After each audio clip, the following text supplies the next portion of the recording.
Good morning, everyone. Let's bring the Commission to order. Welcome, everyone, to the May meeting of the FCC. We have a full agenda today, so I'll keep my introductory remarks brief. But I do want to start by remarking on what a wide array of subjects we have before us this morning, and to thank all of the staff in the various bureaus and offices who worked on them. One of the most noteworthy things about the FCC, I think, is the breadth of the issues we address as new forms of communication become increasingly essential to the lives of all Americans, whether it's connecting with family, running a business, large or small, looking for creating jobs or new tools for education, healthcare, or participating in our democracy. We'll start today with an order involving WCS Spectrum that reminds us that we're a spectrum agency, focusing on stewardship of a precious and scarce resource, the public's airwaves, and which can be a platform, if we do our jobs right, for innovation, widespread economic prosperity, and individual opportunity. Next, we'll address a mobile wireless competition report that reminds us that we're an expert agency in communications, responsible for gathering facts, setting out analytical frameworks, and providing important information to all stakeholders, including consumers, companies of all sizes, entrepreneurs, innovators, investors, engineers, researchers, and policymakers across government. Third, we'll address an order on number portability that reminds us that we're a consumer protection and empowerment agency, responsible, for example, for ensuring that American families with a wide array of needs and budgets have choice when it comes to communication services, and that they can switch providers quickly and without hassle if they decide to do so. Fourth, we'll address a notice on the E-rate program that reminds us that we're an agency concerned about children and focused, for example, on ensuring that kids and teachers all across our country have access to life-changing and opportunity-enhancing broadband communications in the classroom and beyond.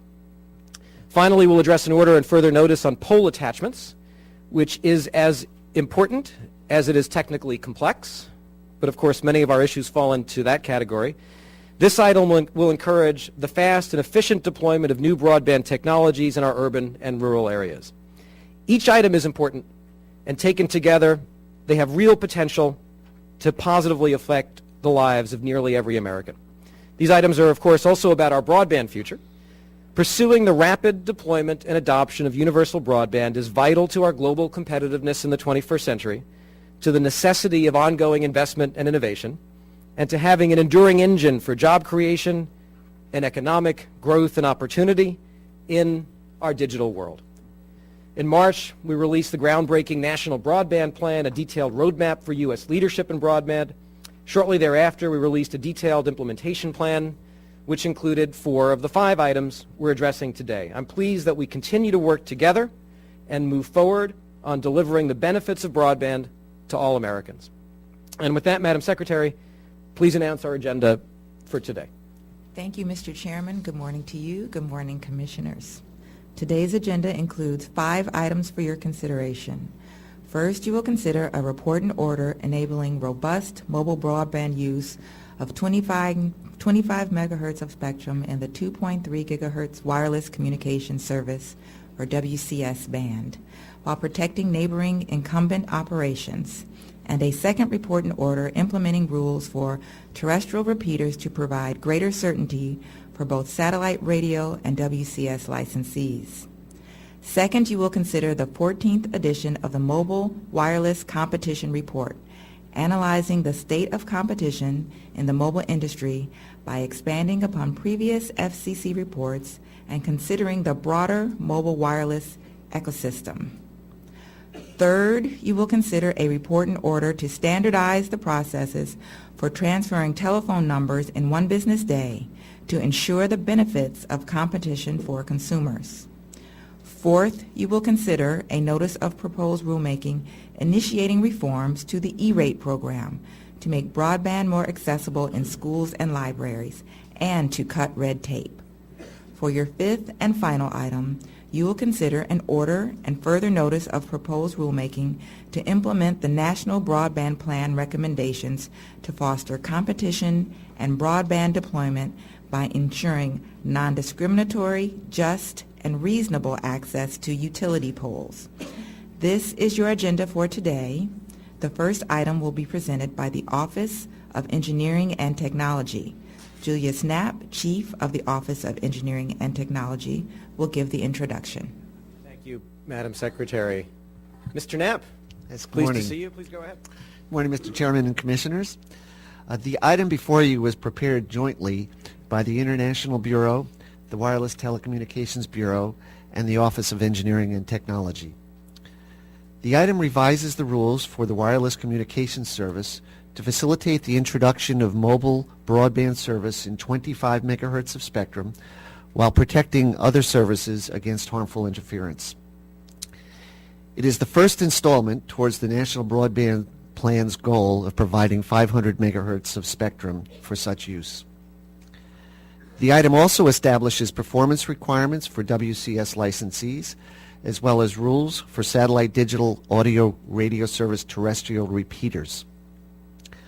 Joining me here at the table are Ron Rapazzi, who's Deputy Chief of OET, Patrick Foster, who's a Senior Engineer in the Spectrum Allocations Branch, Ruth Milkman, who is the Chief of the Wireless Telecommunications Bureau, Richard Arsenault, Chief Counsel for the Mobility Division, Mindell Delatour, Chief of the International Bureau, and Stephen Duell, Chief of the Satellite Policy Branch.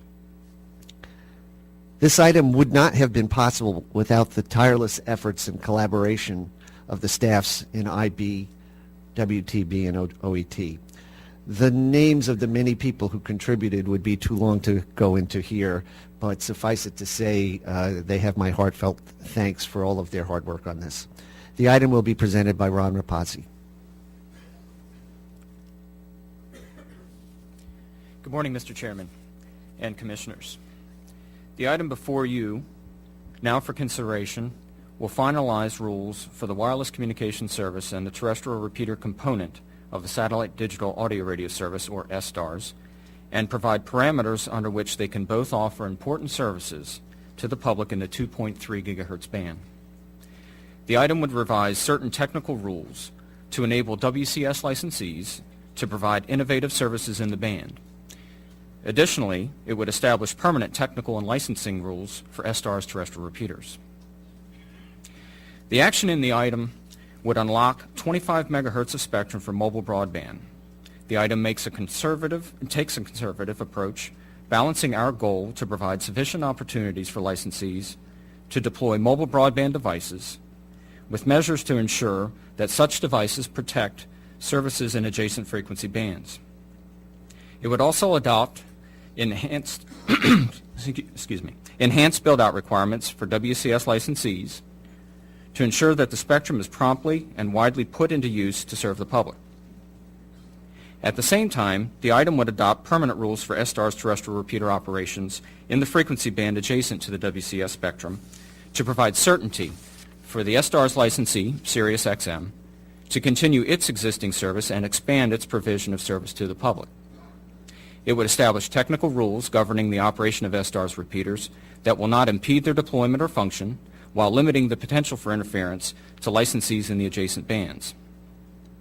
It also adopts a blanket licensing regime for SDARS repeaters to promote their flexible deployment. Furthermore, the order would deny petitions for reconsideration of the SDARS first report and order. The rules we are recommending include numerous provisions to prevent harmful interference between WCS and SDARS and from WCS to other adjacent band services. The item would adopt power and out-of-band emission limitations that, coupled with other technical and operational requirements, will protect the provision of satellite radio services to the public, as well as critical flight test users on adjacent frequencies. It would also adopt licensing and technical rules for WCS users. The item includes provisions to notify and in some cases coordinate with adjacent band licensees to further mitigate any risk of harmful interference and resolve interference should it occur. The staff recommends adoption of this item and requests editorial privileges. Thank you. Thank you very much. And if that completes the presentation, we'll hear comments from the bench. Commissioner Cobbs. Thank you. This day has been a long time coming, and I'm join you in expressing gladness that it's here. I think the issues that we resolved today were actually pending at this agency before I got here in 2001. I won't go into the entire painful history of this proceeding. We all know enough about that, preferring instead to focus on the positive outcomes that we achieved today. But we should note, first of all, and the Chairman has mentioned this already, that this item is important not only unto itself, but as another important way station towards implementing the National Broadband Plan, bringing the power of wireless broadband to the four corners of the land and to all places in between. Today's order brings some much-needed regulatory clarity to the range of services operating in the 2.3 gigahertz spectrum band. Without question, it has been a very difficult challenge to address the needs of all the affected operators and, more importantly, the consumers of satellite radio and flight testing and future wireless broadband services. I believe that our decision today can provide a workable pro-consumer framework, one that brings innovative wireless broadband technologies to American consumers and one that protects important incumbent services upon which existing customers rely. I want to thank our FCC team for working through in such a balanced and reasoned way the incredibly complicated technical challenges that have attended this item. It was truly a team effort involving the Office of Engineering and Technology, the Wireless Telecommunications Bureau, the International Bureau, other folks too. Staff went above and beyond, including conducting field tests out in Ashburn to make sure we struck the right balance, protecting against interference and safeguarding consumers while making more of the public spectrum resource available to meet our growing wireless broadband needs. And I want particularly to cite and to compliment the efforts of Julie Knapp and his inter-bureau colleagues for the depth of the work they did, their efforts to keep us as commissioners apprised with regular briefings and updates every step of the way. And I would just note, I think Julie's personal dedication to serving as an honest broker here, to break through the tangled logjam of issues over much of the past decades, really provides a sterling example of what dedicated public service is all about and what dedicated public service can accomplish. I'm also grateful to my colleagues, to their staffs and the bureaus for their willingness to strengthen the item to help assure consumers of today's services that they can continue to rely on interference-free operations in the future. And finally, let's recognize the efforts and participation from so many individuals and groups from the private sector. None of them may be endorsing every crossed T or dotted I in today's item, but their expertise and judgments were essential ingredients in guiding us to what I think may be an agreement we will look back upon with more than a little pride. Thank you. Thank you, Commissioner Copps. Commissioner McDowell. Thank you, Mr. Chairman. Given our team's diligent and thorough technical and legal analyses, the new regulatory framework we adopt today has been a long time in the making. I am pleased that our work paves the way for deployment of mobile broadband in the wireless communication services spectrum, while also protecting adjacent satellite radio, aeronautical mobile telemetry, and deep space network operations from harmful interference. This means that the mobile broadband marketplace will be even more competitive and that American consumers will continue to benefit. At the outset, I do want to thank Julie Knapp, Ron Rapazzi, Pat Forster, and the entire OET, WTB, and IB teams for your outstanding work here. This has been an extraordinarily lengthy, not to mention trying proceeding, by my count actually 13 years, so 13 is actually my lucky number, so I'm glad that we're ending it after 13 years. No surprise, though, that you folks rose to the challenge. This order is well written and clear, and that will benefit the affected entities by providing the certainty they need as they deploy new systems and upgrade existing ones. The extensive technical record, which includes field testing, gives us the confidence to conclude that the instances where WCS would seriously degrade, obstruct, or repeatedly interrupt satellite radio transmission occur rarely, if at all. Thus, clear rules and tight coordination procedures are all the more important. I'm voting to support today's decision because it promotes competition among multiple mobile platforms, encourages new entry into the mobile market, and provides more incentives for investment and innovation. Moreover, excuse me, the performance requirements established for the WCS licensees will afford them bright line certainty and will help ensure rapid build-out and meaningful deployment, as well as facilitate Commission review of the progress. I'm pleased that we extended the original proposal by 1 full year. I appreciate the valuable comments from the WCS companies and their investors regarding the timelines for raising capital and developing and commencing service, which we have taken into account in today's order. I thank everyone who took part in bringing this complicated matter to conclusion, and it was a big team effort over a long period of time, and I really do immensely appreciate your work. Thank you. Thank you. Commissioner Clyburn. Thank you, Mr. Chairman. This commission is committed to ensuring that our nation is making the most efficient and effective use of spectrum. No longer can we allow spectrum that can be used for mobile broadband to sit unused. In the report and order before us, we demonstrate exactly how serious we are about this endeavor. I understand that the technical amendments requested by WCS licensees were met with vigorous opposition from both satellite radio service licensees and members of the aviation industry. I am pleased to say that our talented commission staff was able to address the technical challenges presented in a manner that appropriately accounts for the interests of all stakeholders. The technical rules, performance requirements, and coordination procedures that the order adopts will expand the availability of satellite radio services to previously unserved areas and protect the communication services that the aviation industry needs to engage in effective aircraft flight tests. I applaud the efforts of the staff of the International Bureau, the Office of Engineering and Technology, and the Wireless Telecommunications Bureau for approaching these tough issues with an open mind and working through each one to arrive at a conclusion that best serves the American public. Thank you. Commissioner Baker. Thank you, Mr. Chairman. I, too, carry some of the baggage on this item, and while I wish that we had been able to solve it when I was at NTIA, I am particularly thrilled that we are going to be able to do so today. So I support today's approach with respect to the 2.3 gigahertz spectrum as a balanced and a viable compromise between the need to facilitate the deployment of mobile broadband and to promote spectral efficiency, and the need to protect incumbent interests in both aeronautical telemetry and satellite radio from harmful interference. The rule provides a practical and intelligent solution that will benefit the public by enabling the deployment of latest generation wireless technologies while protecting important services in the adjacent bands. Furthermore, the increased performance requirements for WCS licensees impose a reasonable and attainable benchmarks to ensure the rapid build-out occurs. I have repeatedly said that one of the keys to increased domestic broadband deployment is to make more efficient use of existing spectrum. By 2020, mobile broadband will be the primary internet access tool around the world, and we must work together to put all available spectrum to its highest and best use. Today, we take one more step down that road and close a long and difficult chapter of our spectrum policy.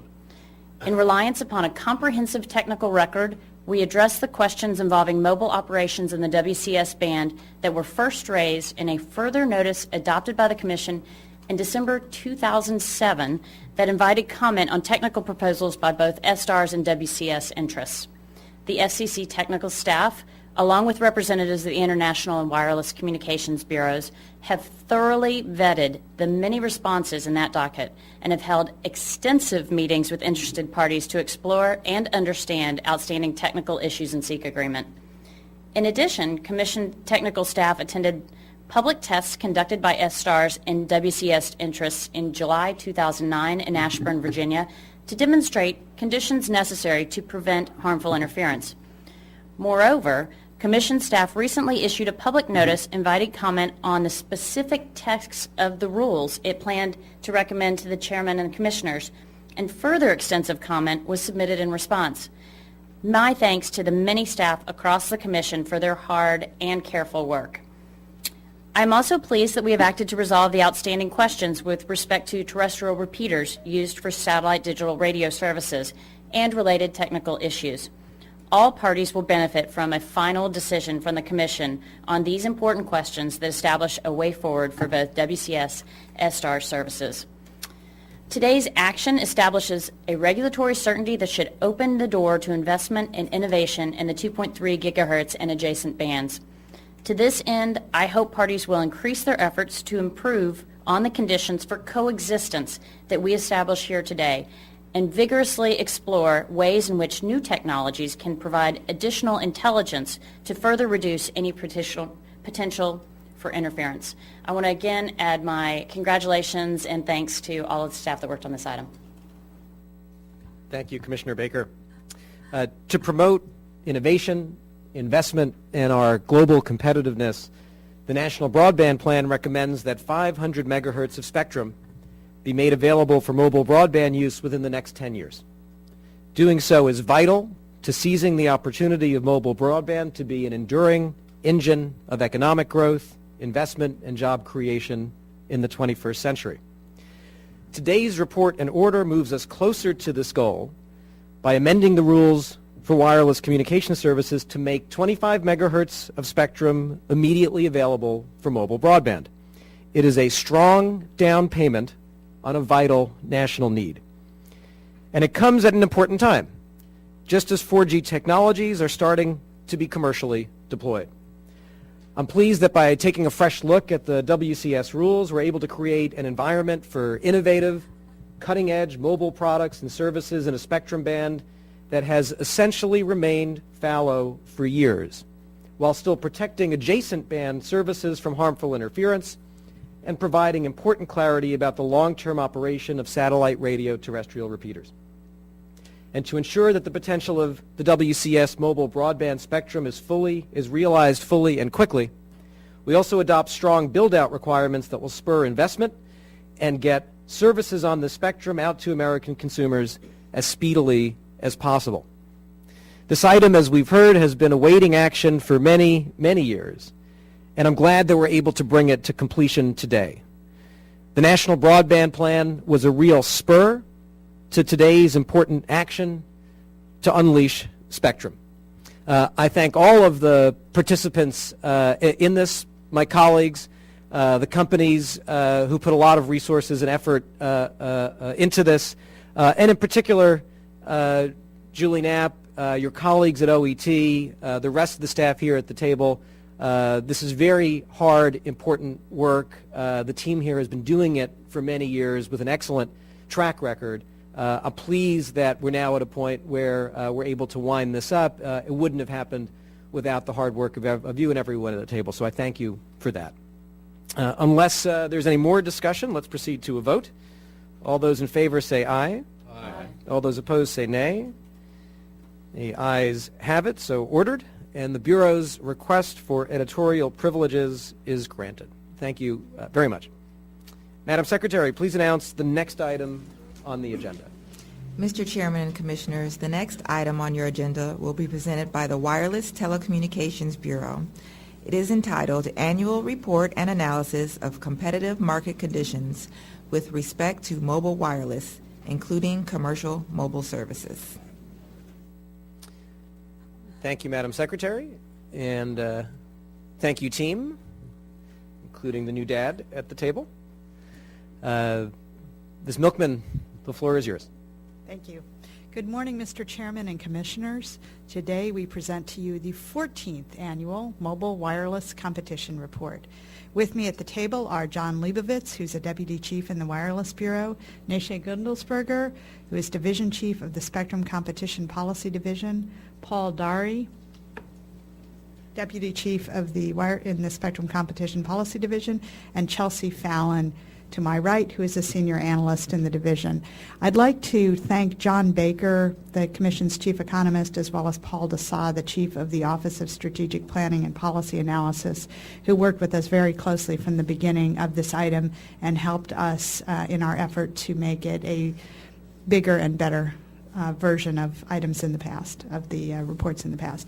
And I think it will be as no surprise that a nearly 300-page item, including appendices, took a lot of work from a lot of people, and I'd just like to mention the Wireless Bureau staff who worked on this. In addition to the people at the table, Ty Bream, Christina Clearwater, Melvin Del Rosario, Ben Freeman, Pramesh Jobanputra, Heidi Kroll, Joe Levin, Elliot Manor, Nikki McGinnis, Chris Miller, Paul Murray, Jim Schlichting, who jumped into the fray when John went out on paternity leave a little unexpectedly and brought this thing home, Susan Singer, and Wei Ren Wang. And Chelsea will present the item, and I just wanted to mention that Chelsea has worked on the last 12 competition reports, so every report, starting with the third competition report, and has a long and great record of contributing to the commission reports. Thank you. Chelsea. Thank you. Good morning, Mr. Chairman and Commissioners. Today we present to you the 14th Annual Mobile Wireless Competition Report pursuant to Congress's instruction in Section 332 of the Communications Act. In this report, we incorporate several important new forms of analysis that respond to fundamental shifts in the mobile marketplace. The 14th competition report includes in-depth analyses of mobile wireless services, such as voice, messaging, and broadband. This report also goes beyond previous reports in reflecting the transformative importance of mobile wireless broadband. The report shows a shift from devices that can place traditional phone calls to pocketable devices that can access the entire internet. In addition, because each of the interrelated segments of the mobile wireless ecosystem has the potential to affect competition, this report analyzes competition in the upstream and downstream market segments. As shown in this chart, the report analyzes inputs, including towers, spectrum, and backhaul. The report also builds on past reports in analyzing voice, messaging, and data services. And the report analyzes devices, operating systems, and applications to provide a more fulsome description of the mobile ecosystem. As we conducted the analysis for the 14th report, we saw some interesting trends. One of the most notable is the surge in data use. The next 3 slides provide a snapshot of the effects of data use on revenues, devices, and networks. As the mobile wireless industry transitions from a voice-centric to a data-centric market, data traffic and the number of mobile data users are growing. Evidence of this trend can be seen in the makeup of the mobile wireless service providers' revenues. The monthly average revenue per user in the wireless industry has remained relatively flat at around $47 in recent years. However, the percentage of revenue from texting and other data services has grown significantly. In 2004, only 4% of the average consumer's wireless bill was spent on data services. In 2008, it was close to 22%. One trend contributing to the growth in data traffic and data revenues has been the increased adoption of smartphone devices. Over the past few years, handset manufacturers have introduced a growing number of smartphones. According to data from Morgan Stanley, shown in the chart, smartphones as a percentage of total handset upgrades has increased from 30% in the third quarter of 2008 to 50% in the third quarter of 2009. Smartphones enable a range of mobile broadband services, including access to the internet and customized mobile application stores. This next chart shows mobile data usage by type of device for the second half of 2009. Traditional handset users had the lowest levels of data usage, averaging 25 megabytes per month. Data traffic from smartphone users was significantly higher, ranging from 54 megabytes per month for BlackBerry users to 275 megabytes per month for iPhone users. Mobile wireless subscribers using laptops and Air cards or wireless modem cards had the highest data usage, averaging 1.4 gigabytes per month. Taken together, the report demonstrates that competition has played and must continue to play an essential role in the mobile wireless industry. The Bureau recommends adoption of the 14th Annual Competition Report and requests editorial privileges. Thank you very much.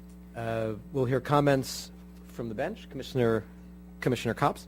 Well, I welcome the competition report before us today. I think it is far and away the most informed and informative competition report that we have seen over the years, and for the first time in my 9 years at this place, I find the kind of comprehensive and granular analysis that I've been looking for since I got here. So I commend the Bureau for the hard work that went into producing a truly worthy report to Congress on the state of competition in our commercial mobile services markets. I applaud the fact that recognizing the obvious, it's not just about voice anymore, but the Commission report takes the important step forward by integrating the full range of exciting wireless products and services into its analysis. It's hard to believe how far the wireless industry has brought us in terms of wireless innovation. And the future of mobility is going to be, I think, even more expansive. So the report provides us with a solid going forward analytical foundation, and our future action should be informed by the findings of this report. A robust wireless future, part of a robust broadband future, depends in no small part upon robust competition. Competition is about benefiting consumers. The FCC is about benefiting consumers too, so we must always be working to ensure the reality of a competitive environment. Competition has proven itself time and time again to be the most reliable tool to bring innovation, choice, value, and quality to consumers. All of the findings of this report are not comforting.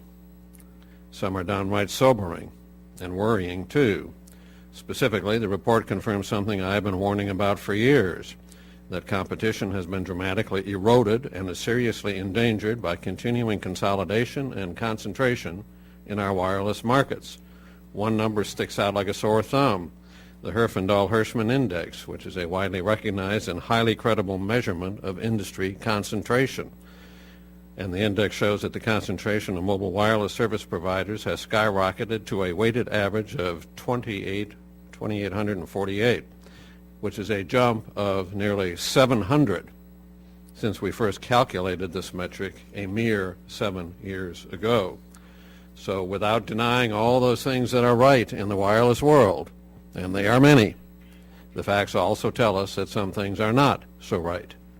And that should flash a bright caution light for this Commission as we go about the business of advancing competition and consumer well-being in the broadband age. We're going to need an extra dose of vigilance going forward and use whatever policy levers we have available to us to ensure good outcomes for American consumers.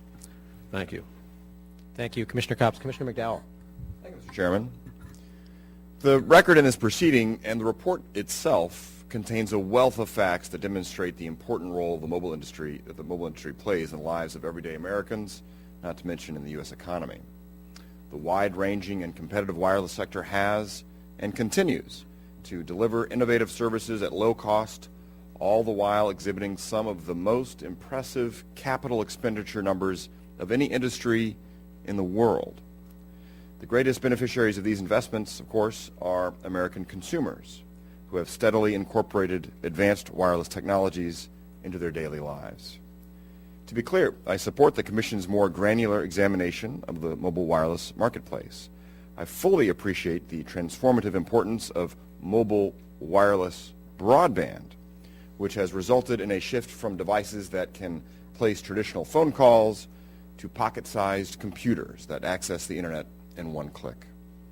I vote to concur, however, because even under the new forms of analysis set forth in today's report, We have not identified new or particularly revealing information that would prevent us from opining as to whether or not there is effective competition, as the statute requires. Further, by its terms, the report seeks to identify, quote, areas where it would be fruitful to inquire whether policy levers could produce superior outcomes, end quote. This point in particular is outside the scope of our statutory mandate to produce the report and appears to lay the foundation for more regulation. Furthermore, I cannot support this new theory as it suggests that government policy would manufacture a better result than the everyday choices made by consumers in a competitive marketplace. If nothing else, the report shows that the wireless sector is dynamic, ever improving, and responsive to consumer demand. Thus, we all should tread cautiously, especially industry players. Keep in mind that seeking regulation of your competitor today may well harm your company tomorrow. Given this context, therefore, it is understandable that good news abounds in this report. And here are just a few examples. Competitive choices, first of all. With respect to mobile service providers, the report reveals that 74% of American consumers have access to 5 or more mobile wireless service providers. This number is up since we issued our 13th report by 9 percentage points. With respect to mobile broadband service providers, the percentage of the population served by 3 or more providers increased from 51% to 76%. Moreover, the percentage of people served by at least 2 mobile broadband providers increased from 73% to nearly 90%. These numbers illustrate that the vast majority of consumers have a meaningful opportunity to change providers if they cannot withstand a bill shock or are unhappy with their mobile broadband experience. And even though the statistic does not account for any market changes since the FCC approved mergers that occurred in late 2008, there is reason to believe that this statistic will nevertheless rise. For instance, Clearwire is not yet fully deployed, and neither Skyterra nor the numerous WCS licensees have begun to build out their mobile networks to give consumers even more choices. It is important to acknowledge that citizens living in rural areas are not served by as many mobile broadband providers as other areas of the country, as indicated in our report. Even there, however, 62% have a choice of 2 or more providers, and almost 1/3 have a choice of 3 or more providers. That said, we can and must do better. Bringing the benefits of mobile broadband to rural America is an important priority. I applaud Verizon Wireless's creative plan to partner with rural providers to accelerate investment in advanced mobile networks. I hope that this is the beginning of a positive trend. I look forward to learning of additional examples of industry-led innovation. Next is the area of job creation. As cited in the report, one estimate predicts that the United States wireless industry may create 2 to 3 million new jobs between 2005 and 2015. Wireless services also create opportunities for increased productivity in American businesses. The same research study predicts that gains from the deployment and use of wireless broadband services could generate nearly $860 billion in additional GDP between 2005 and 2016. Similarly, in the area of investment, according to the report, one research firm estimates that during the 15 years between 1992 and 2007, economic contributions from wireless services grew faster than the rest of the U.S. economy, averaging over 16% annual growth compared to approximately 3% for the remainder of the economy.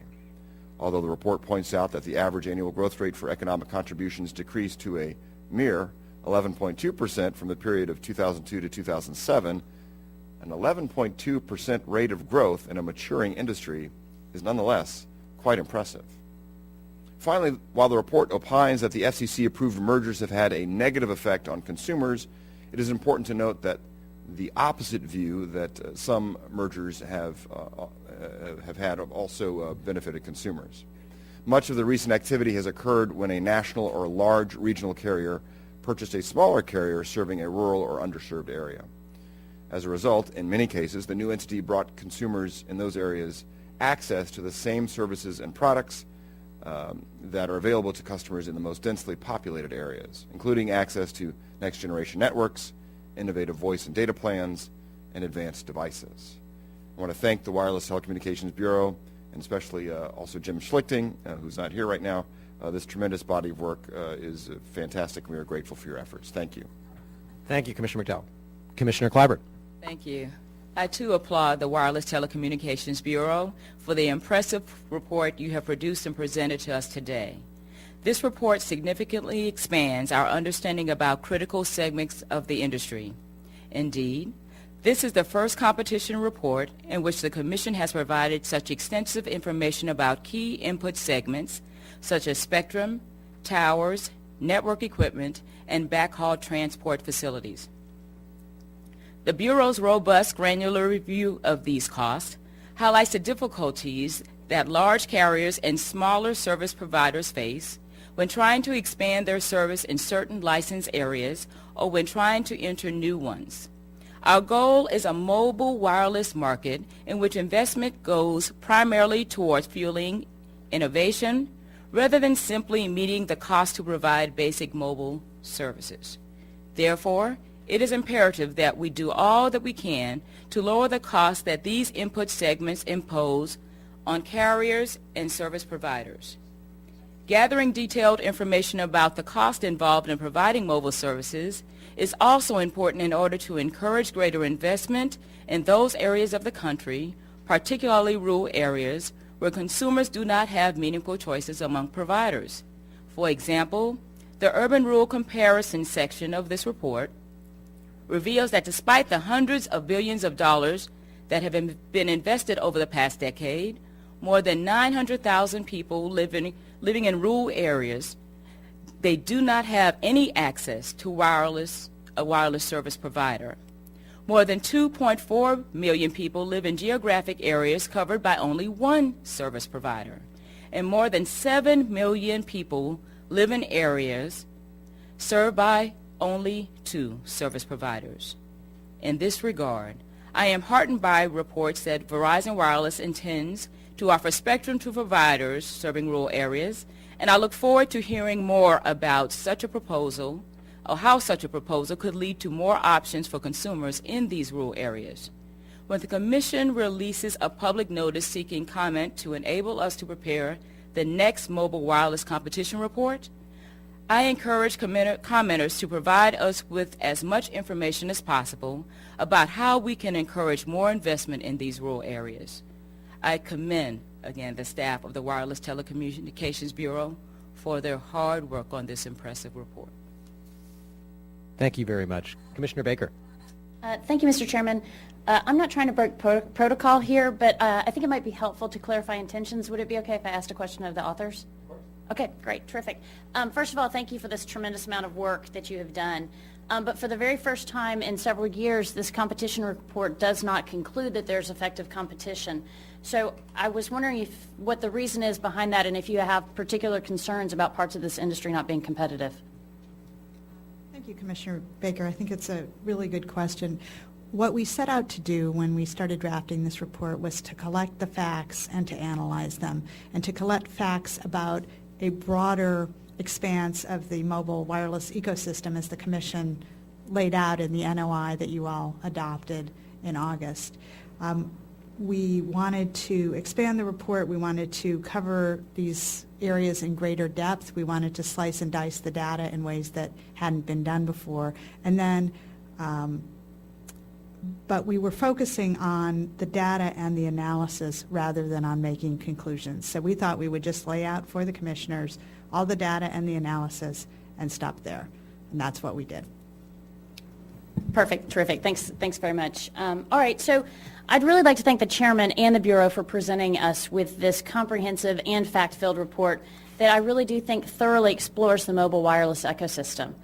I am really grateful for your hard work, and it's really a tremendous body and going to be very useful for us moving forward. However, I can only concur with this report because I believe that we actually should have made an affirmative finding of a competitive market based on the year-over-year trends set forth in the report and the significant consumer opportunities and investment provided by the wireless industry. Prior annual reports have drawn such conclusions, and I see no reason to depart from that approach here. The data in the report demonstrate a vibrant and competitive environment across the mobile wireless sector, from network providers to device manufacturers and application providers. Our analysis should focus on an overall competition and consumers and not individual competitors in the market.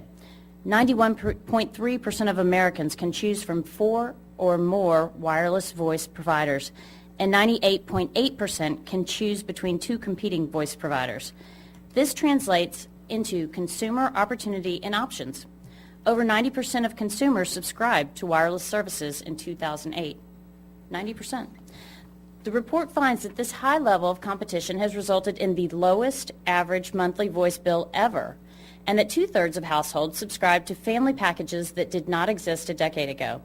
Substantial innovation and investment by the 4 nationwide carriers, continued growth of regional players, and exciting announcements by new entrants in both terrestrial and satellite space promise even greater competition in the years ahead.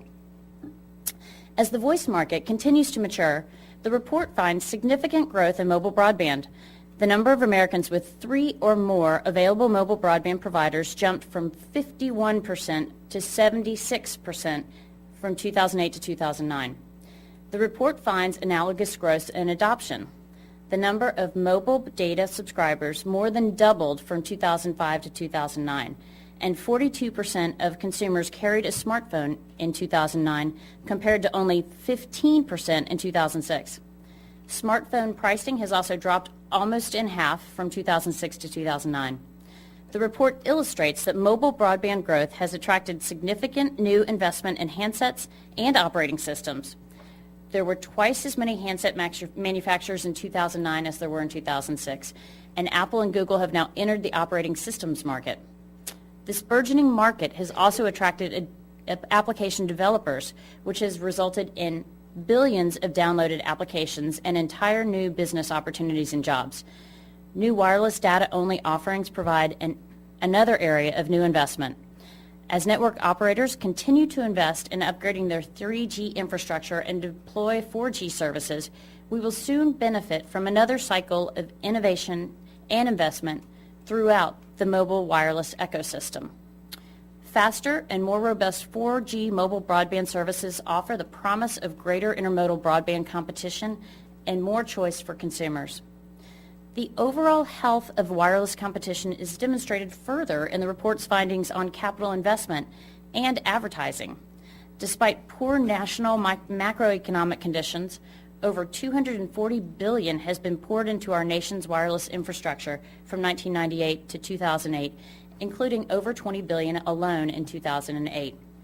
Industry announcements and commitments demonstrate that this track record of investment has and will continue. Similarly, the robustness of the competition is reflected in the report's analysis that 3 out of the top 7 nationwide advertisers in 2009 were in fact wireless providers.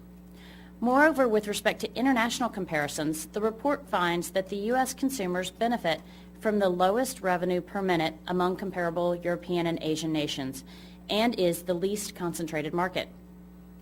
In concluding, let me say that I welcome the dialogue with those who have concerns, but I see nothing in this report that should lead us to question the overall competitiveness and the vitality of the mobile wireless industry.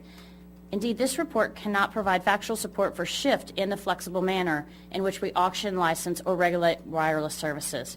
I thank the authors for this complete wonderful report, and I really appreciate the new, more comprehensive task that you have chosen to embark on, and I thank the chairman for directing that.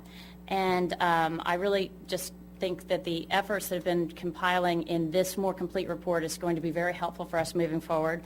And I look forward to working with my colleagues in long-term spectrum policies that will continue to promote a healthy, competitive market for mobile wireless services. Thank you, Commissioner Baker. Having world-leading mobile networks and services will be essential to our nation's global competitiveness and to creating jobs and growing the economy here in the United States. FCC auctions and competition in the wireless voice market over the past 15 years have spurred significant investment, extraordinary innovation, and in many cases, new and improved services for flat or lower prices for American consumers. It is, of course, vital that competition continue to serve those goals as consumers and industry migrate from voice to high-speed data and 4G mobile broadband, and as 4G networks are extended to benefit all Americans.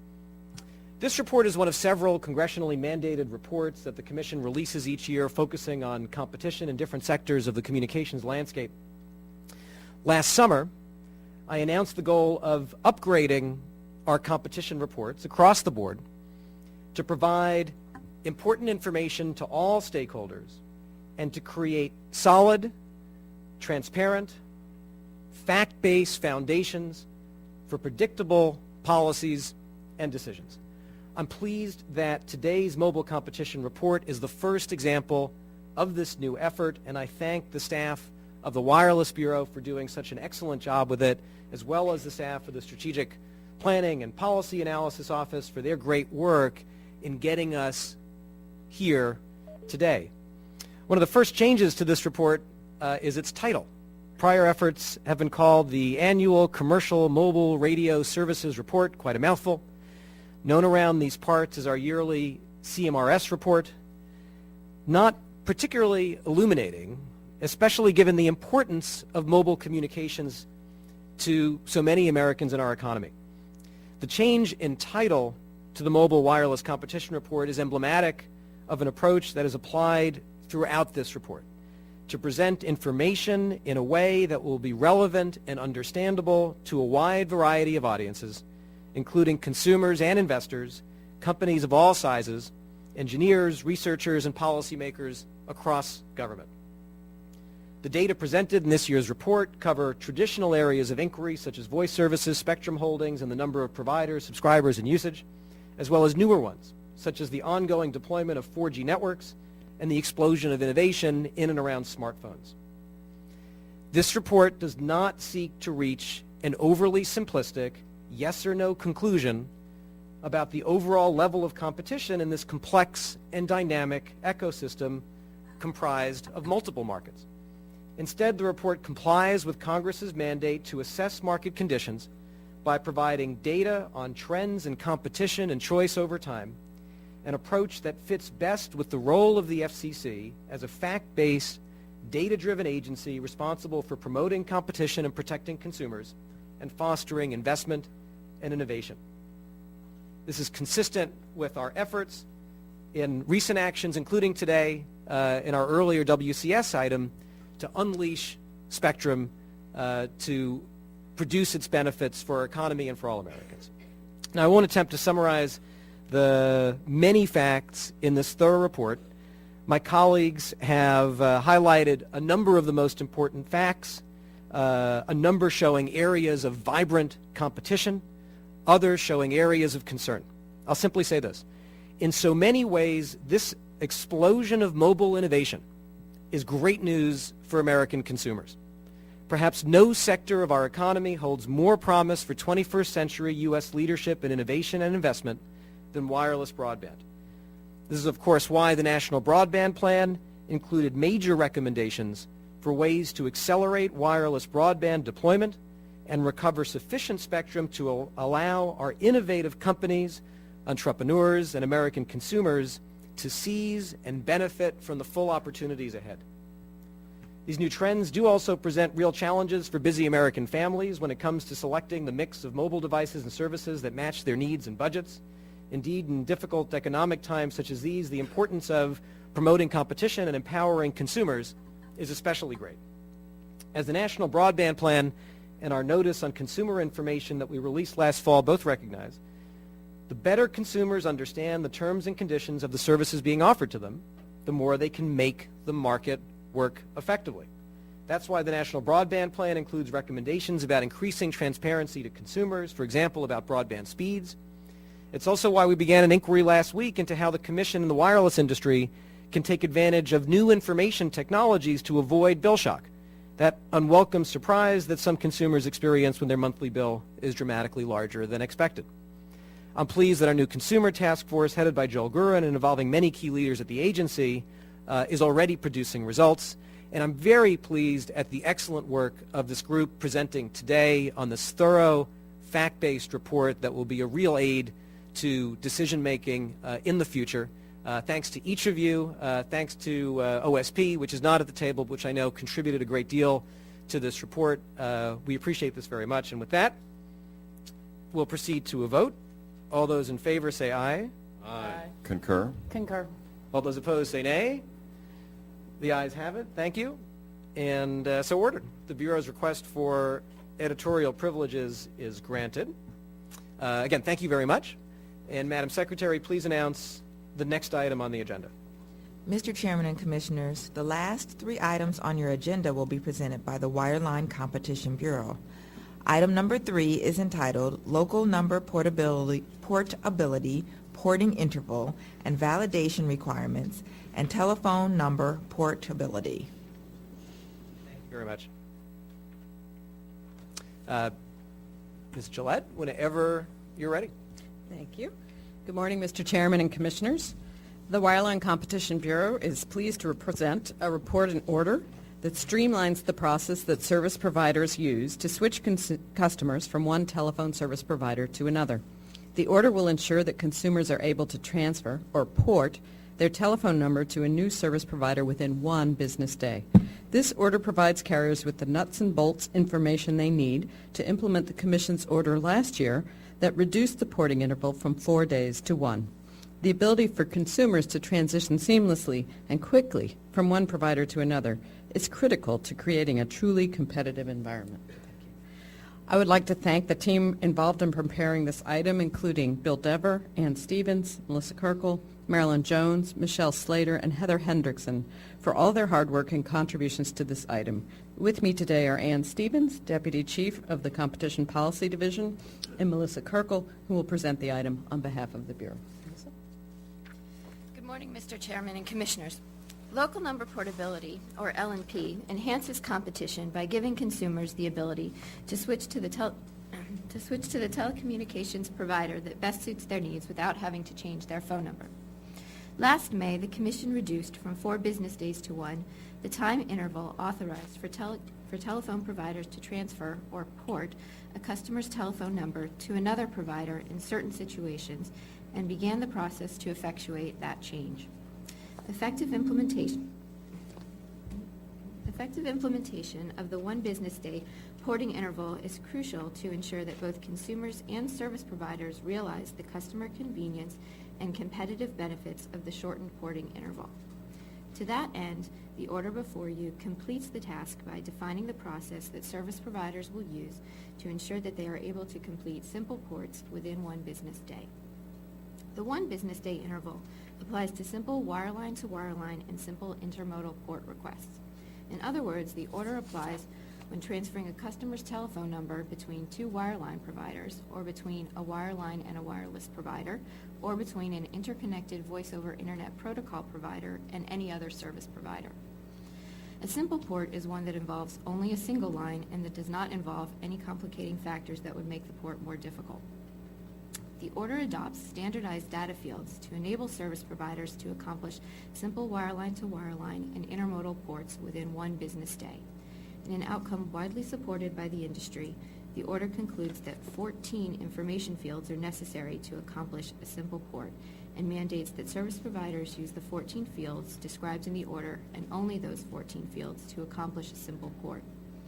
The order finds that these 14 standardized fields strike the right balance between minimizing the number of simple ports that fail because of insufficient information and the burden on the industry of adopting standard fields for information exchange, ensuring that consumers are able to reap the most benefit from the shortened 1 business day porting interval. The order also addresses recommendations submitted to the Commission by the North American Numbering Council, or the NANCY.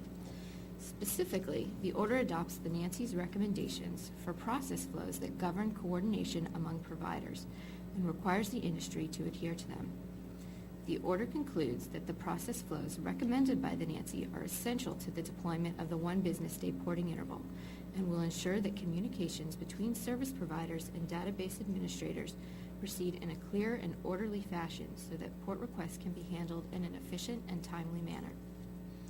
In addition, the order adopts the NANCY's recommendation for counting a business day in the context of number porting and adopts a rule to aid in implementing the 1 business day simple porting interval.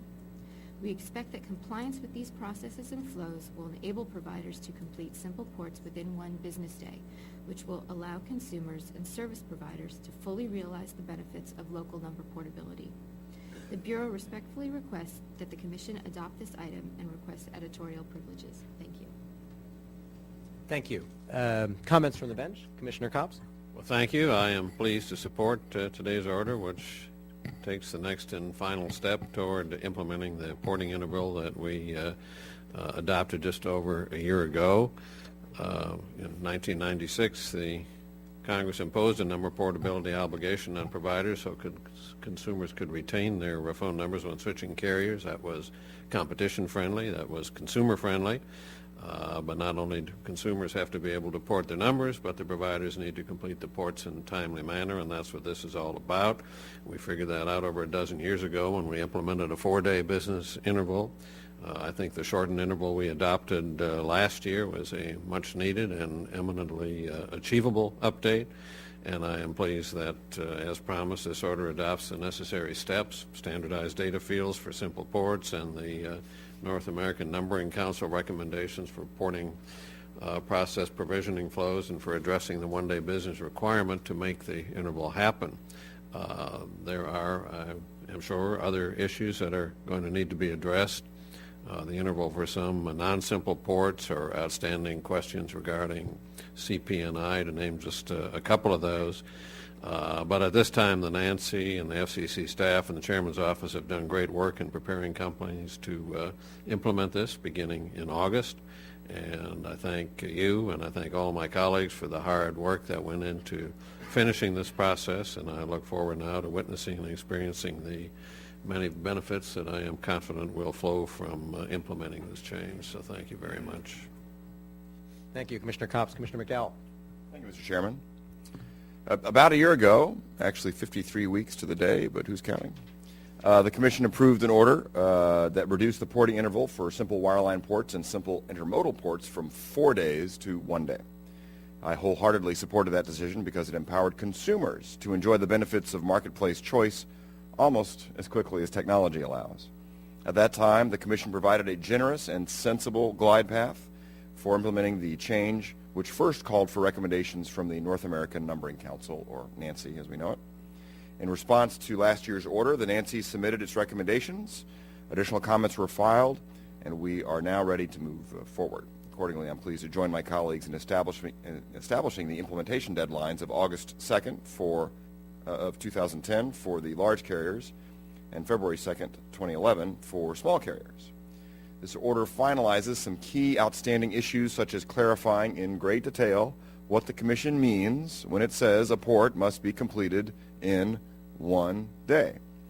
For example, the order explains that business days are Monday through Friday, excluding holidays, from 8 a.m. to 5 p.m. Additionally, we set forth that if a complete and accurate request for a port, local service request, or LSR, is received before 1 p.m., the number must be ready to port at midnight.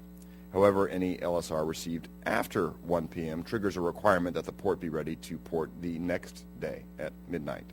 Such information may seem basic, but it is critical to ensure that all stakeholders are operating under the same assumptions to avoid confusions and delays.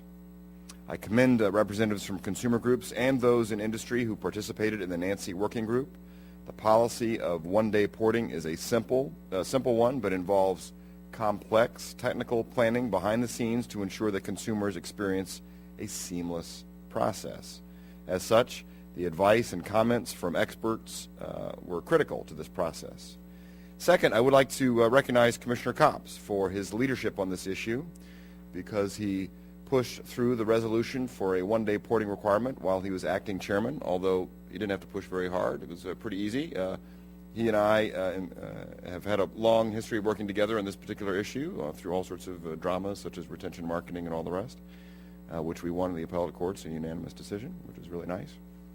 In any case, I also want to applaud Chairman Janikowski and his staff for following through with the final necessary implementation requirements, a lot of granular detail, which was no easy task, so congratulations.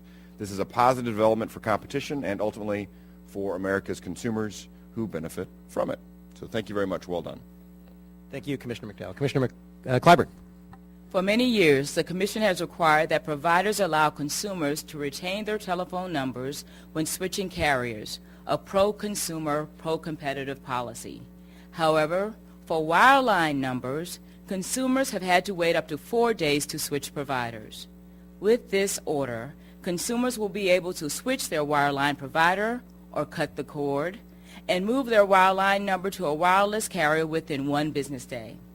While I look forward to the day when the wireline porting interval is as short as a wireless to wireless interval, which is only 2.5 hours when consumers change wireless providers, I am pleased that we are removing the current untenable delay of 3 days for simple wireline ports, thereby allowing consumers who choose to switch providers to do so sooner than ever before. I commend the industry for working with Nancy to implement the new 1 business day interval for simple wireline ports. And thank you to the wireline staff for your fine work on this item. Thank you, Commissioner Clyburn. Commissioner Baker. I support this item today because efficient and timely local number portability is important to promote competition among service providers and to benefit consumers. But most importantly, probably, is that consumers really care about their numbers. They care about retaining their numbers when they switch providers, and they care about porting their numbers that goes as smoothly as possible. We take an important step towards improving this efficiency and the timeliness of simple ports with this order today. I thank the Nancy members for their work on this issue, and I commend the Bureau staff for their fine work on this proceeding. Commissioner Baker, thank you. The Commission is taking an important step to ensure that consumers can quickly and easily switch their telephone service providers if they want.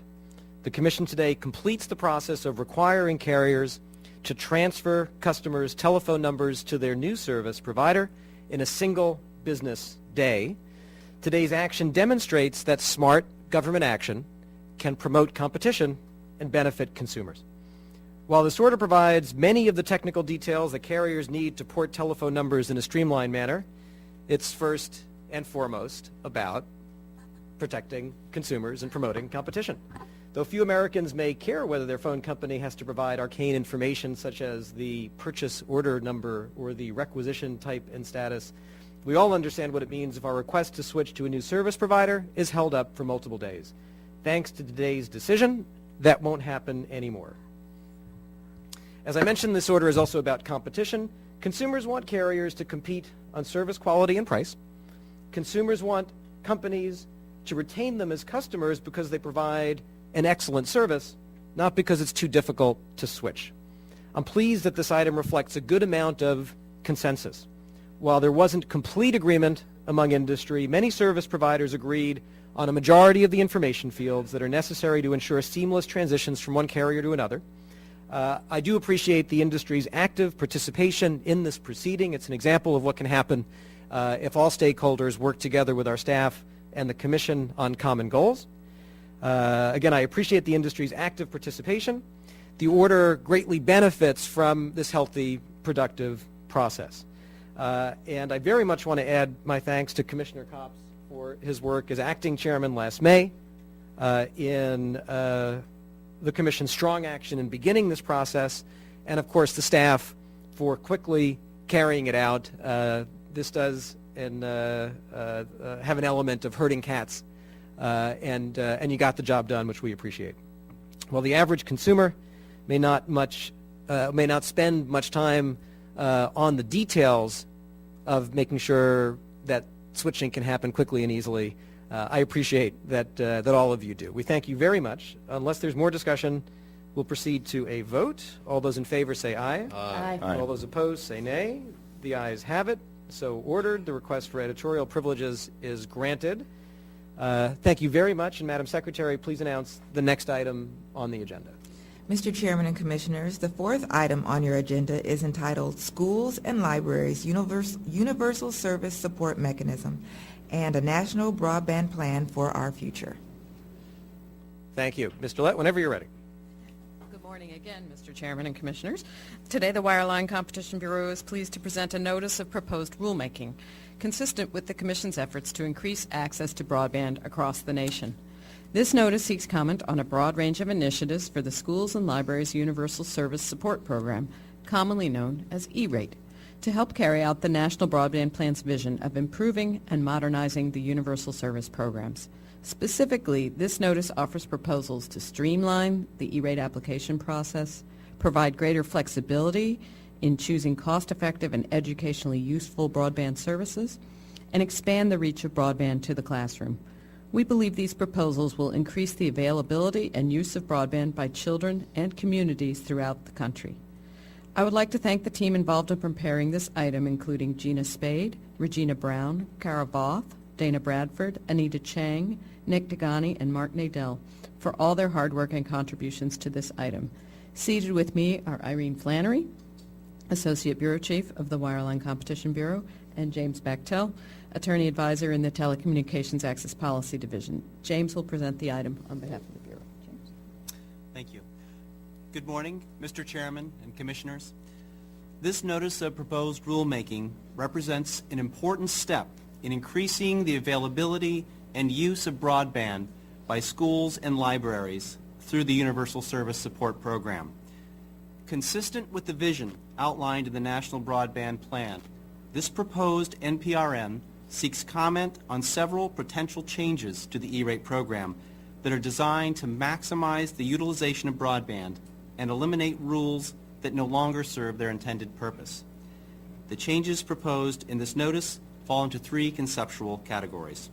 First, the proposed NPRM seeks comment on measures designed to streamline the E-rate application process, thus reducing the cost of participating in the program and making it more accessible, particularly to smaller school districts and libraries with limited resources.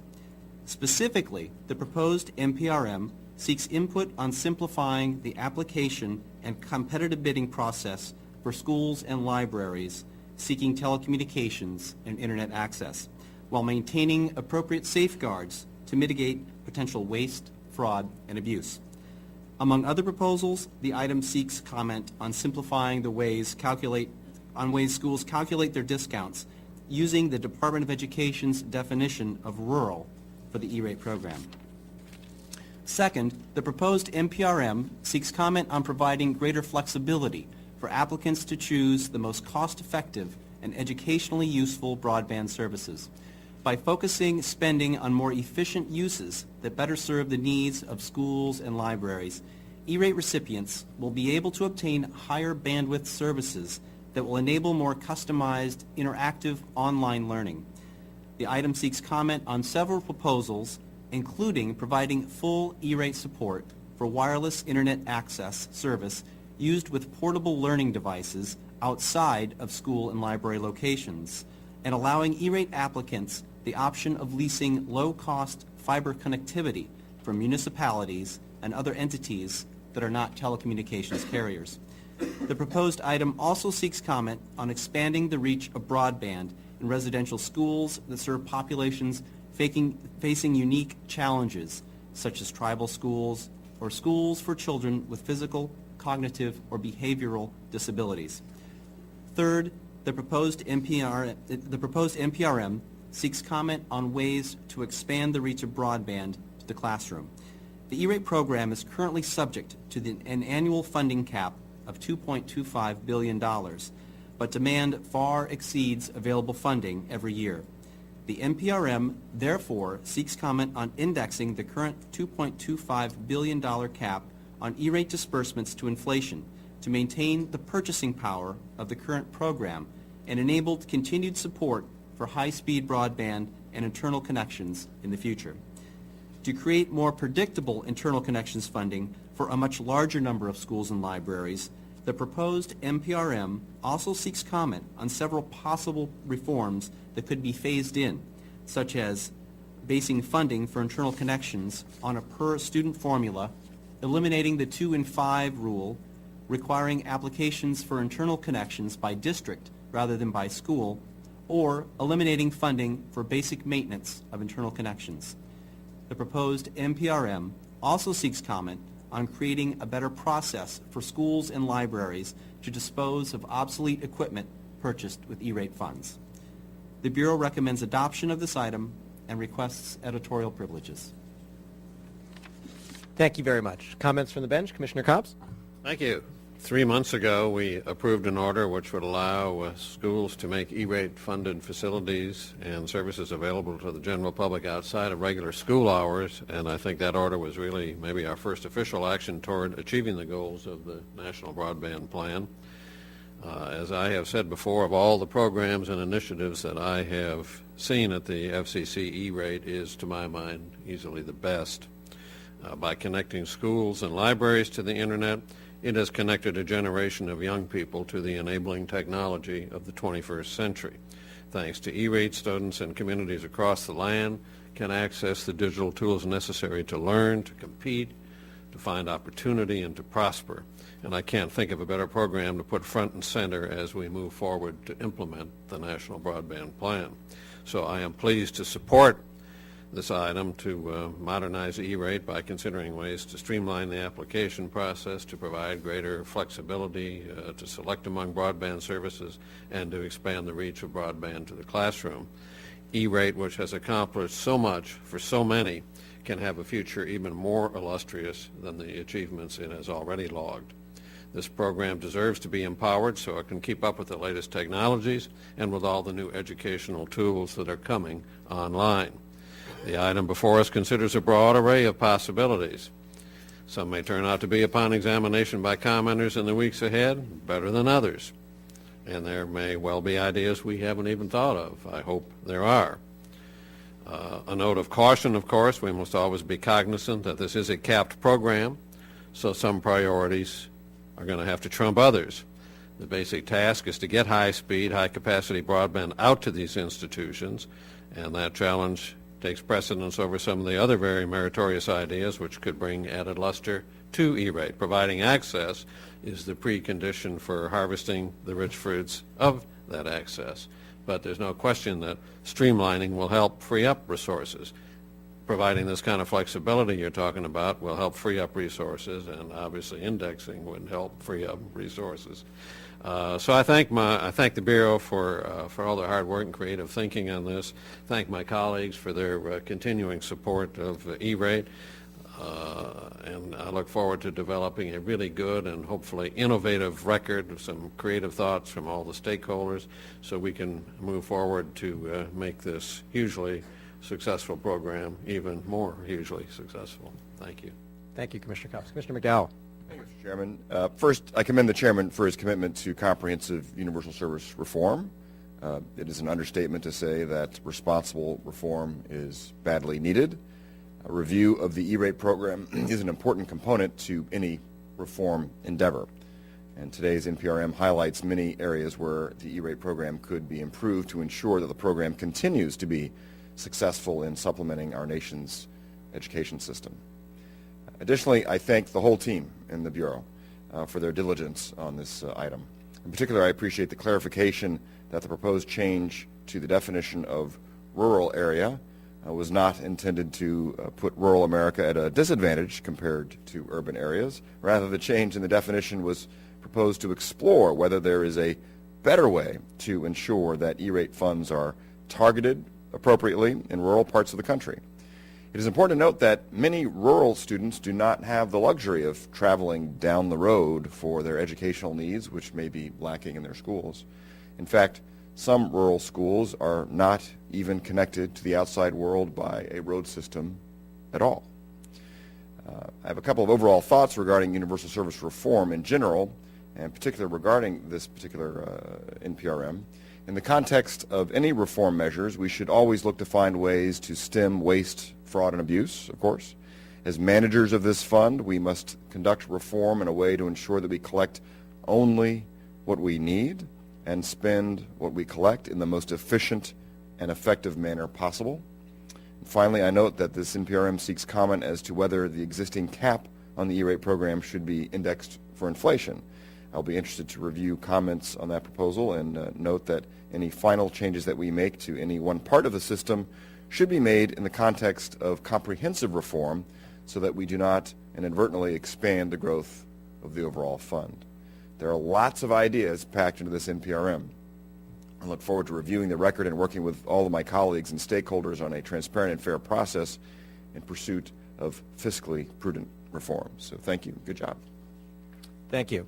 Commissioner Clyburn. Thank you. Many millions of Americans without broadband rely on their local schools and libraries, our nation's critical community anchor institutions, for basic broadband access. Such access has been made possible by the incomparable E-rate program. Without it, our nation would be lagging even further behind in terms of broadband adoption. For us to continue to support broadband adoption in our local communities, we must update the E-rate program to meet our current needs. Today's further notice proposes a number of ways in which we can maximize our use of E-rate funds in order to better prepare our students and citizens to succeed. For example, increased flexibility for recipients to choose the most cost-efficient and educationally useful broadband services may enable recipients to better leverage and stretch their E-rate dollars. In addition, by streamlining the application process, we can lightly reduce the cost of participating in the program, potentially making it more accessible to schools and libraries that have not previously participated. We also may want to index the E-rate funding cap to inflation in order to protect the purchasing power of recipients, thereby allowing them to acquire critical broadband elements they need to serve and educate. These are all constructive ideas as we look to modernize the program and ensure that we are making the most of what it has to offer. Thank you to the Wireline staff for your diligent work on this item. Commissioner Clyburn, thank you. Commissioner Baker? Thank you, Mr. Chairman. I am pleased to support this notice. The E-rate program has been instrumental in bringing broadband to communities across the country through their schools and libraries. In the wake of the National Broadband Plan, it makes sense to launch a proceeding to examine how the E-rate mechanism is working well now and how it could be improved to more efficiently and effectively help achieve the important goal of ensuring broadband across access by people all across the United States. As we consider changes to the E-rate going forward, I continue to have concerns about our efforts to modernize the various components of the Universal Service Fund should not result in further growth of the overall size of the fund. It is also critical that all future changes to the program include adequate safeguards against waste, fraud, and abuse. It is our obligation to ensure that money is spent wisely to achieve the goals set out by Congress. So I thank the Bureau for all your hard work on this, and I'm pleased that we're moving forward. Thank you, Commissioner Baker. And thanks to each of you. As you've said, for our children to compete in the 21st century, our schools and libraries must be connected to world-class broadband networks. The National Broadband Plan laid out a vision of cutting-edge classrooms where students and teachers have innovative digital tools, access to best educational content online, and the skills to take advantage of them. A few months ago, we took our first step to modernize E-rate for broadband by allowing schools to open their services to their communities if they choose. Today, we take another important step toward the goal of updating E-rate for broadband. E-rate, as others have mentioned, enacted by Congress through the leadership of Senator Rockefeller, Senator Snowe, Congressman Markey, was a revolutionary achievement that has expanded opportunities for school children and communities across the country. Through the E-rate program, 97% of American schools and nearly all public libraries now have internet access. But the National Broadband Plan found that many schools need significant upgrades to meet broadband speed and capacity demands, and that many E-rate policies are out of date in a digital world. Building on the National Broadband Plan, today we propose a number of significant reforms, drawing on the agency's years of knowledge and experience with E-rate, and of course the vast array of feedback we've received from participants, educational experts, and other stakeholders through our National Broadband Plan process. First, we propose giving schools and libraries greater flexibility to choose the most cost-effective and educationally useful broadband services, including mobile services that students can use outside the classroom. Teachers across the country in urban and rural America have told us that the use of broadband to enable learning should not stop at the schoolyard gate. Second, we propose to simplify the E-rate application process, cut red tape by eliminating federal requirements that overlap with state or local contracting requirements, and reduce some of the limitations on residential schools that serve populations facing unique challenges.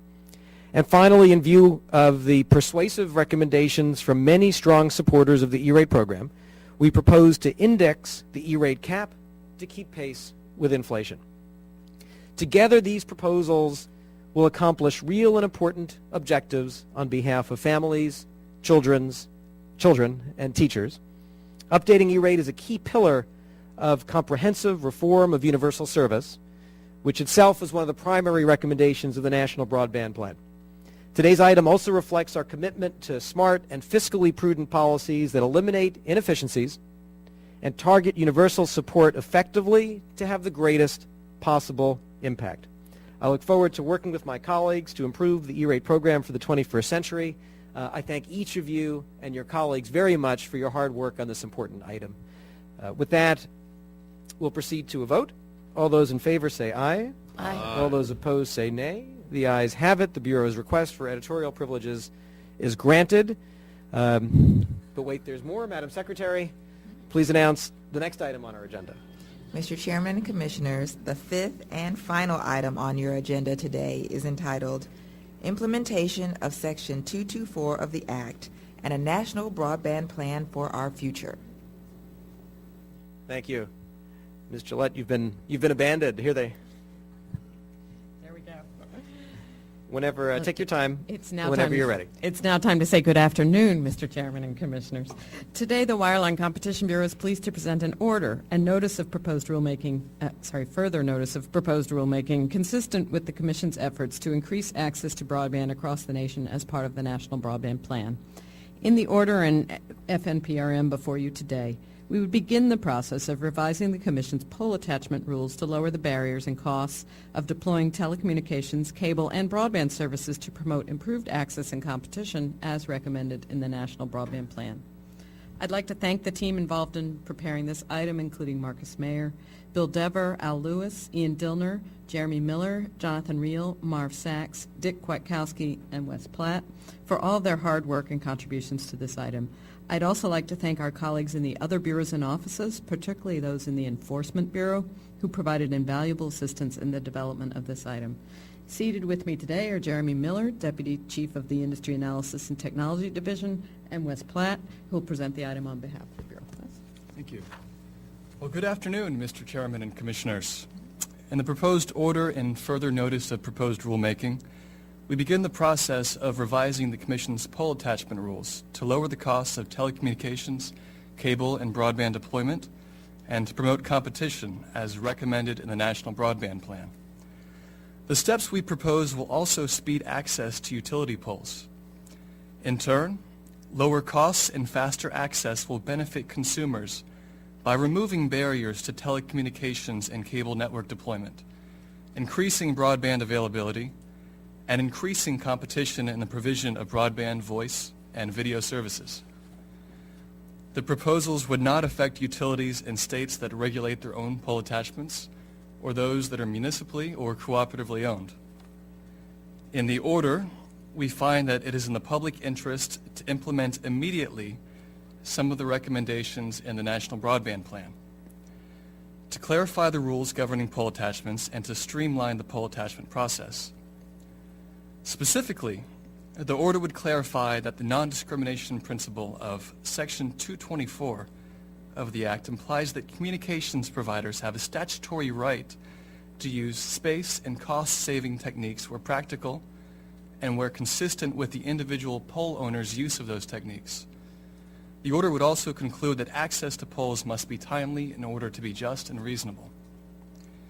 In the proposed further notice, we would seek comment on additional reforms to pole regulations to promote deployment and competition for broadband, telecommunications, and cable services. First, the further notice proposes a specific timeline for all wired pole attachment requests, including fiber and other wired attachments by wireless carriers. We seek comment on the timeline and exceptions or refinements, as well as the development of a timeline for the attachment of wireless facilities. These proposals largely draw from elements of existing state plans, such as those in place in New York, Utah, and Vermont. We also propose rules allowing the use of contract workers to perform make-ready work in certain circumstances, and suggest other ways to improve access to utility poles. Second, the further notice proposes rule changes to reform the Commission's access dispute resolution process, consistent with the aims of the National Broadband Plan. It does so by proposing rule changes that would improve the formal process for resolving pole attachment disputes, remove unnecessary limitations on remedies for harms caused by pole attachments or denials of access, and eliminate procedural disincentives to meaningful settlement of claims between parties. Third, the further notice seeks comments on proposals to establish rental rates for pole attachments that are as low and close to uniform as possible, consistent with Section 224 of the Act. The National Broadband Plan recommended this to minimize the marketplace distortions arising from the current differences in pole rental rates. The proposed further notice seeks comment on a variety of proposals, including the Commission's own, to revise the rate for telecommunications service providers and incumbent local exchange carriers. In sum, the draft item before you today proposes a variety of reforms to speed the availability of broadband by reducing the barriers for telecommunications and cable companies to use existing infrastructure. The Bureau recommends adoption of this item and requests editorial privileges. Thank you very much. We'll proceed to comments from the bench. Commissioner Copps. Well, there may be those who think that the issues surrounding pole attachments are less than totally captivating and compelling, but that would not be us, would it? In the weeds, though it may often be, good pole attachment policy is integral to ensuring ubiquitous and timely and robust broadband deployment. I may not have been a believer when I walked through these portals 9 years ago, but I am a true believer now. And I am pleased that the National Broadband Plan recognizes and places a priority on these issues. We have had opportunities to get this done before, and somehow we did not. So I am pleased that today's order and further notice are going to move us forward expeditiously with this proceeding. The order correctly clarifies the statutory right of pole attachers to non-discriminatory and timely access to poles, and I'm pleased with the further notice and its thorough inquiry into pole attachment access, enforcement, and rates. I look forward to quickly completing a record upon which the Commission can expeditiously act. And I know a lot of hard work went into this, and I am grateful to all of you folks who brought it to us today. Thank you very much. Commissioner Copps, thank you. Commissioner McDowell? Thank you, Mr. Chairman, and echoing the sentiments of Commissioner Copps. While certainly not flashy, the statute and applicable rules relating to pole attachments are indeed important pieces of the broadband deployment puzzle. Our action today seeks to provide immediate clarity on some issues that have actually impeded broadband deployment, while also seeking more advice to help us build a better record for important decisions to come. Under Section 224, a utility is required to provide access on a non-discriminatory basis. Not surprisingly, there has been some confusion surrounding the meaning of the word non-discriminatory in the context of Section 224. Today's order clarifies that non-discriminatory means that a pole owner must allow an attacher to use space and cost-saving techniques when practical and consistent with a pole owner's use of those techniques. This holding, however, does not take away any statutory rights of utilities to limit access when ensuring safety, reliability, and sound engineering. Furthermore, as interpreted by the Commission in the past, Section 224 embodies terms that have resulted in different treatment for cable systems and telecommunications service providers when they are seeking to attach their facilities to poles. I note that the disparities in this area highlight the overall need to streamline and provide parity whenever legally sustainable. As the stovepipe regulations of yesteryear become increasingly burdensome, we should strive to modernize our regulations so that similar offerings are treated equally. While, as a general rule, I favor parity of regulation for similar providers of services, at the same time we must meet our statutory obligations. I will keep this in mind as comments are filed pursuant to the further notice of proposed rulemaking. I thank Chairman Janikowski for his leadership in putting this topic at the front end of his broadband agenda. I also want to thank the staff in the Bureau for your outstanding work on this and your diligence on the further notice as well. Thank you. Thank you, Commissioner McDowell. Commissioner Clyburn? Thank you, Mr. Chair. I am pleased to support this item. I recognize that because access to poles, conduits, and rights-of-ways are the nuts and bolts of how providers deploy broadband to America. In the interest of time, however, Mr. Chairman, I will submit my comments on the record, and again, thank the Bureau for their hard work and my commitment, and recognizing that while maybe not the sexiest of items, very necessary. Thank you. Thank you, Commissioner Clyburn. Commissioner Baker? This order and further notice are important steps forward in crafting policy to ensure broadband access by all people of the United States. Non-discriminatory access to poles, ducts, conduits, and rights-of-way at just and reasonable terms and conditions is critical for development and achieving the broadband goals set out by Congress. We already have a substantial record on pole attachments, and I recognize that these issues are contentious. All sides of these disputes have legitimate concerns. While it is our responsibility to address the public policy interests of broadband deployment and promoting competition, we must also consider the critical interests of safety, reliability, and sound engineering practices. I am pleased that this order clarifies some of those basic rights and responsibilities under Section 224. I also appreciate that the further notice tees up some difficult issues related to both rates and access.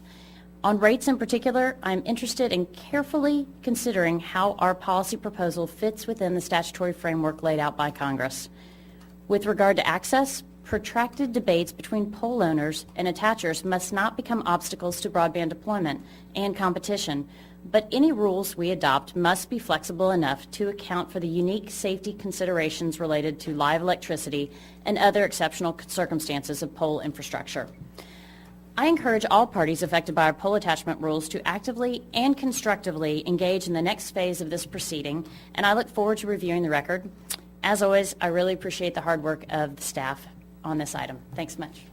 Thank you, Commissioner Baker. To achieve our vital goal of ubiquitous broadband and to promote investment, competition, job creation, and our global competitiveness, we must ensure that the process for deploying broadband infrastructure is as efficient and streamlined as possible. This is why the National Broadband Plan identified reform in pole attachments as an important step in lowering the costs of broadband investment and encouraging the deployment of new facilities. Today's action and order, as well as a further notice, represents more concrete progress toward achieving our nation's vital broadband goals. Timely, economical access to poles is essential to wired and wireless broadband deployment. The order we adopt today sets out many of the specifics that will encourage investment and deployment. As others have mentioned, Section 224 of the Communications Act guarantees cable operators and telecommunications carriers non-discriminatory access to poles and directs the Commission to ensure that the rates, terms, and conditions for pole attachments are just and reasonable. Today's order clarifies that these providers have a right to timely access and to use the same space and cost-saving techniques that pole owners use, such as placing attachments on both sides of a pole. The National Broadband Plan demonstrated that the U.S. is lagging globally in broadband and that rapid progress is essential to our global competitiveness and to U.S. leadership and innovation in the 21st century. The National Broadband Plan also demonstrated that there's no silver bullet to achieve these goals. Indeed, that many key rules and policies will involve the blood and guts of broadband deployment. Our order today is in this category. I believe it will yield real results for real people, faster, cheaper, and more widely available broadband. And the further notice we adopt sets the stage for the Commission to address additional essential topics in the near future, such as a new methodology for setting pole rental rates, improved enforcement processes, and specific timelines for pole attachments. The item also recognizes, as others have noted, that it's essential to maintain safety, reliability, and sound engineering practices as we work to improve the pole access process. We'll continue to carefully consider suggestions from the utilities on these and other matters. As this item moves forward, I encourage everyone, pole owners, attachers, customers, to be active participants in our process. We welcome and need your thoughtful comments and constructive suggestions to ensure that broadband infrastructure is deployed quickly, economically, and safely to promote competition and benefit all consumers in our economy. I know that staff has worked long and hard on this item. Again, like some of the other items we're addressing, these involve nuts and bolts, these involve butts and guts, these involve areas that are complex, but they matter a lot, and if we get them right, they will give the U.S. a competitive advantage when it comes to broadband. With that, thank you for your work. Unless there's more discussion, let's proceed to a vote. All those in favor say aye. Aye. All those opposed, nay. The ayes have it, so ordered. The Bureau's request for editorial privileges is granted. Thank you very much. We appreciate your work on multiple items today. We've completed the substantive agenda for today. Before we adjourn, this is traditionally the section where we do announcements. If it's okay, I'd like to identify myself to make some announcements first because an invaluable member of the Commission and my team will soon be leaving the agency, Colin Kroll. And so with apologies, I'd like to say a couple of words. Although what can you say about Colin that wasn't already said in the generous but accurate piece in yesterday's newspaper? Once the Jesuit in Peru card has been played, there's really no place left to go. Nevertheless, I think it's accurate to say that no government staffer has done more to positively shape federal telecommunications policy over the past, and this is a true number, 25 years.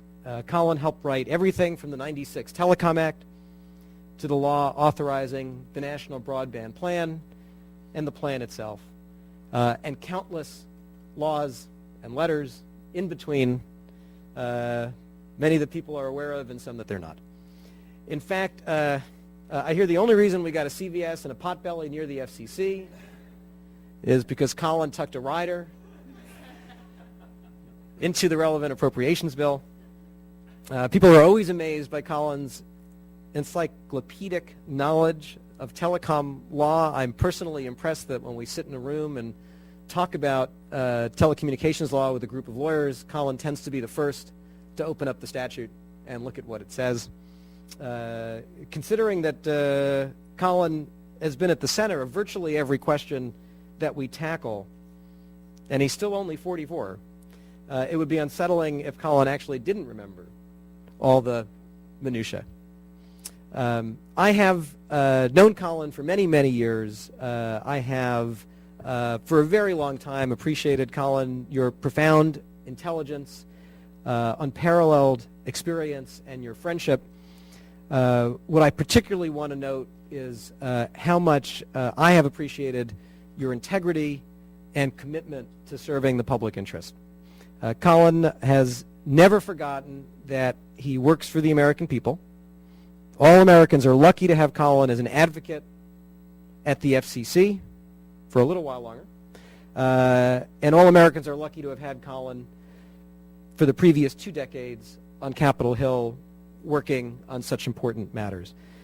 Good government starts with good people. Colin Kroll is as good as it gets. We're sorry Colin will be leaving the Commission. We're grateful for his service to our agency and our nation. Colin, we wish you the very best. That concludes my announcement. And Commissioner Copps, if you have any announcements, please go ahead. Well, I would just like to join in your expression of regret and sadness at Colin's departure. I won't repeat all of the encomia I said when it was announced earlier in the week.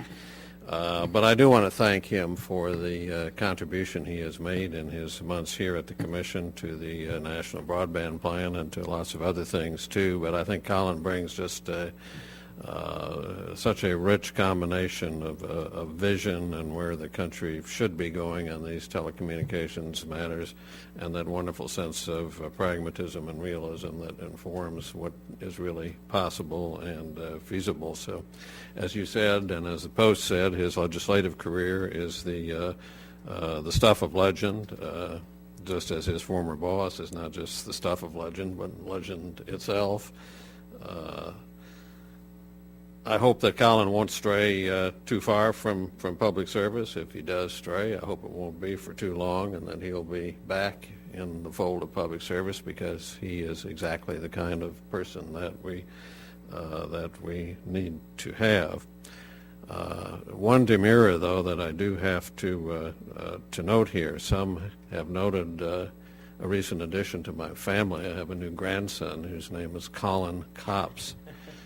And some speculation has started that so highly do I think of Colin that I actually lobbied my son and daughter-in-law, and that is not the stuff of fact or legend. That is the stuff of fiction. Commissioner Copps, thank you. Commissioner McDowell. Well, this is an interesting day. And first of all, for those of you who only know Colin from the Washington Post article, it's pronounced Colin Crowell. It does not rhyme with Colin Powell. Okay, so that's important to remember if you want to, have your way with him at some point. So he has been. I've had the pleasure of knowing Colin for many, many years, so numerous I can't even remember how long it's been. But both when I was in the private sector and then now that I've been in the public sector for a few years, and he's been a terrific friend. He's got the highest degree of integrity and intelligence. Best of all, he has a terrific sense of humor and a rapier wit, which can cut you down to size in about 3 syllables if needed, but also make you laugh all the way. But he has had a very long and distinguished career in public service. We do hope you'll come back to public service at some point whenever you take this maybe refreshing dip into the pool of the private sector or whatever it is you're going to do. But there are a couple of phrases in Gaelic and Irish, Dunan Doris, Oscalan Doris, which roughly translated means when one door closes, another opens. So I'm going to be fascinated to know what the next door is you walk through. And your door, my door is always welcome because you're an old friend, and I really do highly regard you. Good luck. Commissioner Clyburn? First time I remember meeting Colin was in the office of the legend. I walked in scared as any person in their right mind would be from the State Commission, and I saw this. I looked in the corner on the side, and I saw this person smiling at me while I was getting pounded. and of course, who else would it be but Colin? So while I was getting beaten to a pulp, I looked up, and again, I saw this smile, and it didn't seem all that bad. We're going to miss you. We really are. We're going to miss your the institutional exchange, the knowledge. We're going to miss that. But most of all, for me, I'm going to miss that smile, that reassuring smile that lets me know no matter how tough it gets, no matter how complicated this universe seems, that everything's going to be okay. Everything truly is going to be okay. We're looking forward to you maybe being able to afford to buy us lunch. Thanks a lot. Commissioner Clyburn, thank you. Commissioner Baker? Now it's an official pile-on. Colin. We two have been friends for, over a decade. And you are a true policy expert and a terrific public servant for which we are all very grateful.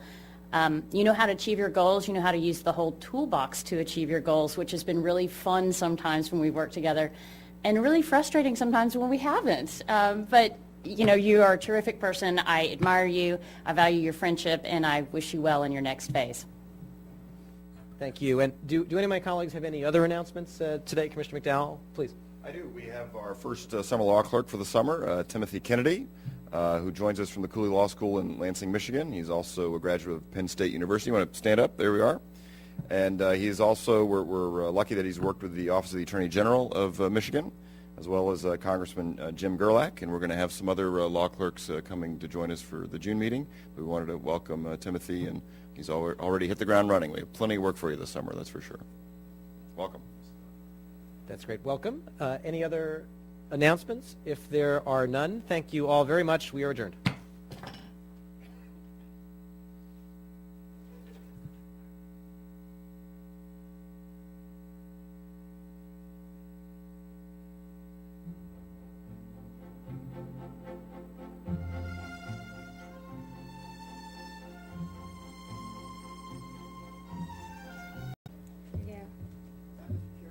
See you? Hello, sir. Happy Shavuot.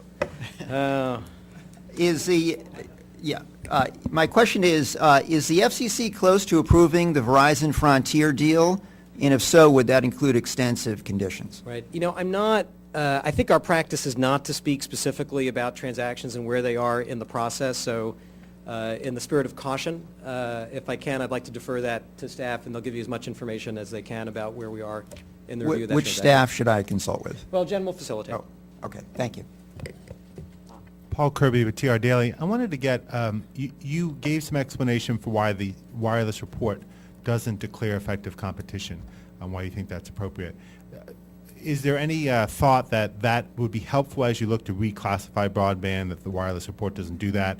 And then as a follow-up, you wrote a letter recently to the Hill on the SkyTerra order. Do you think those conditions should be revised, and do you have any reaction to the Hill criticism with what they say is your lack of responsiveness by some Republicans up there?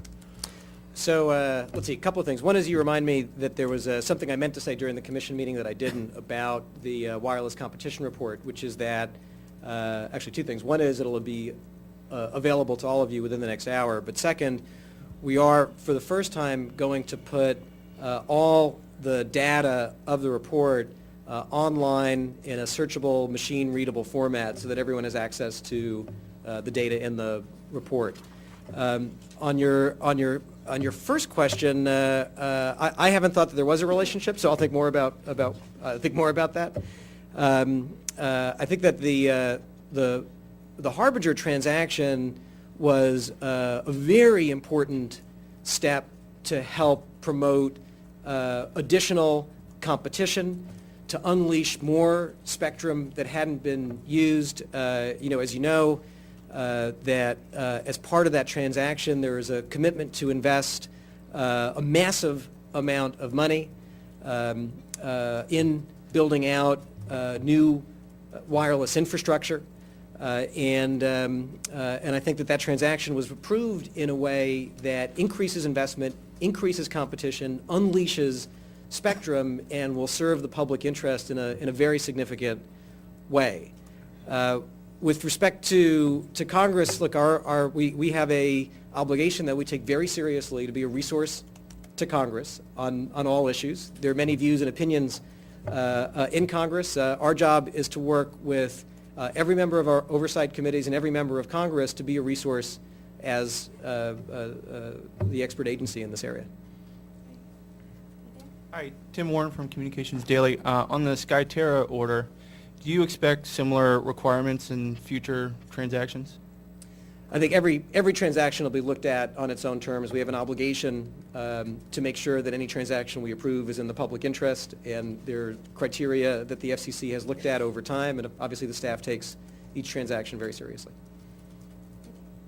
Dave Chafee, FiberToday.com. Chairman, on the utility pole action, is there any additional implementation that the FCC would allow for carriers not to be frustrated by inaction on the part of the ROW holders? In other words, do you have what is the process, and how can you stop the gridlock if a utility pole owner just refuses to cooperate? This is it's a very important topic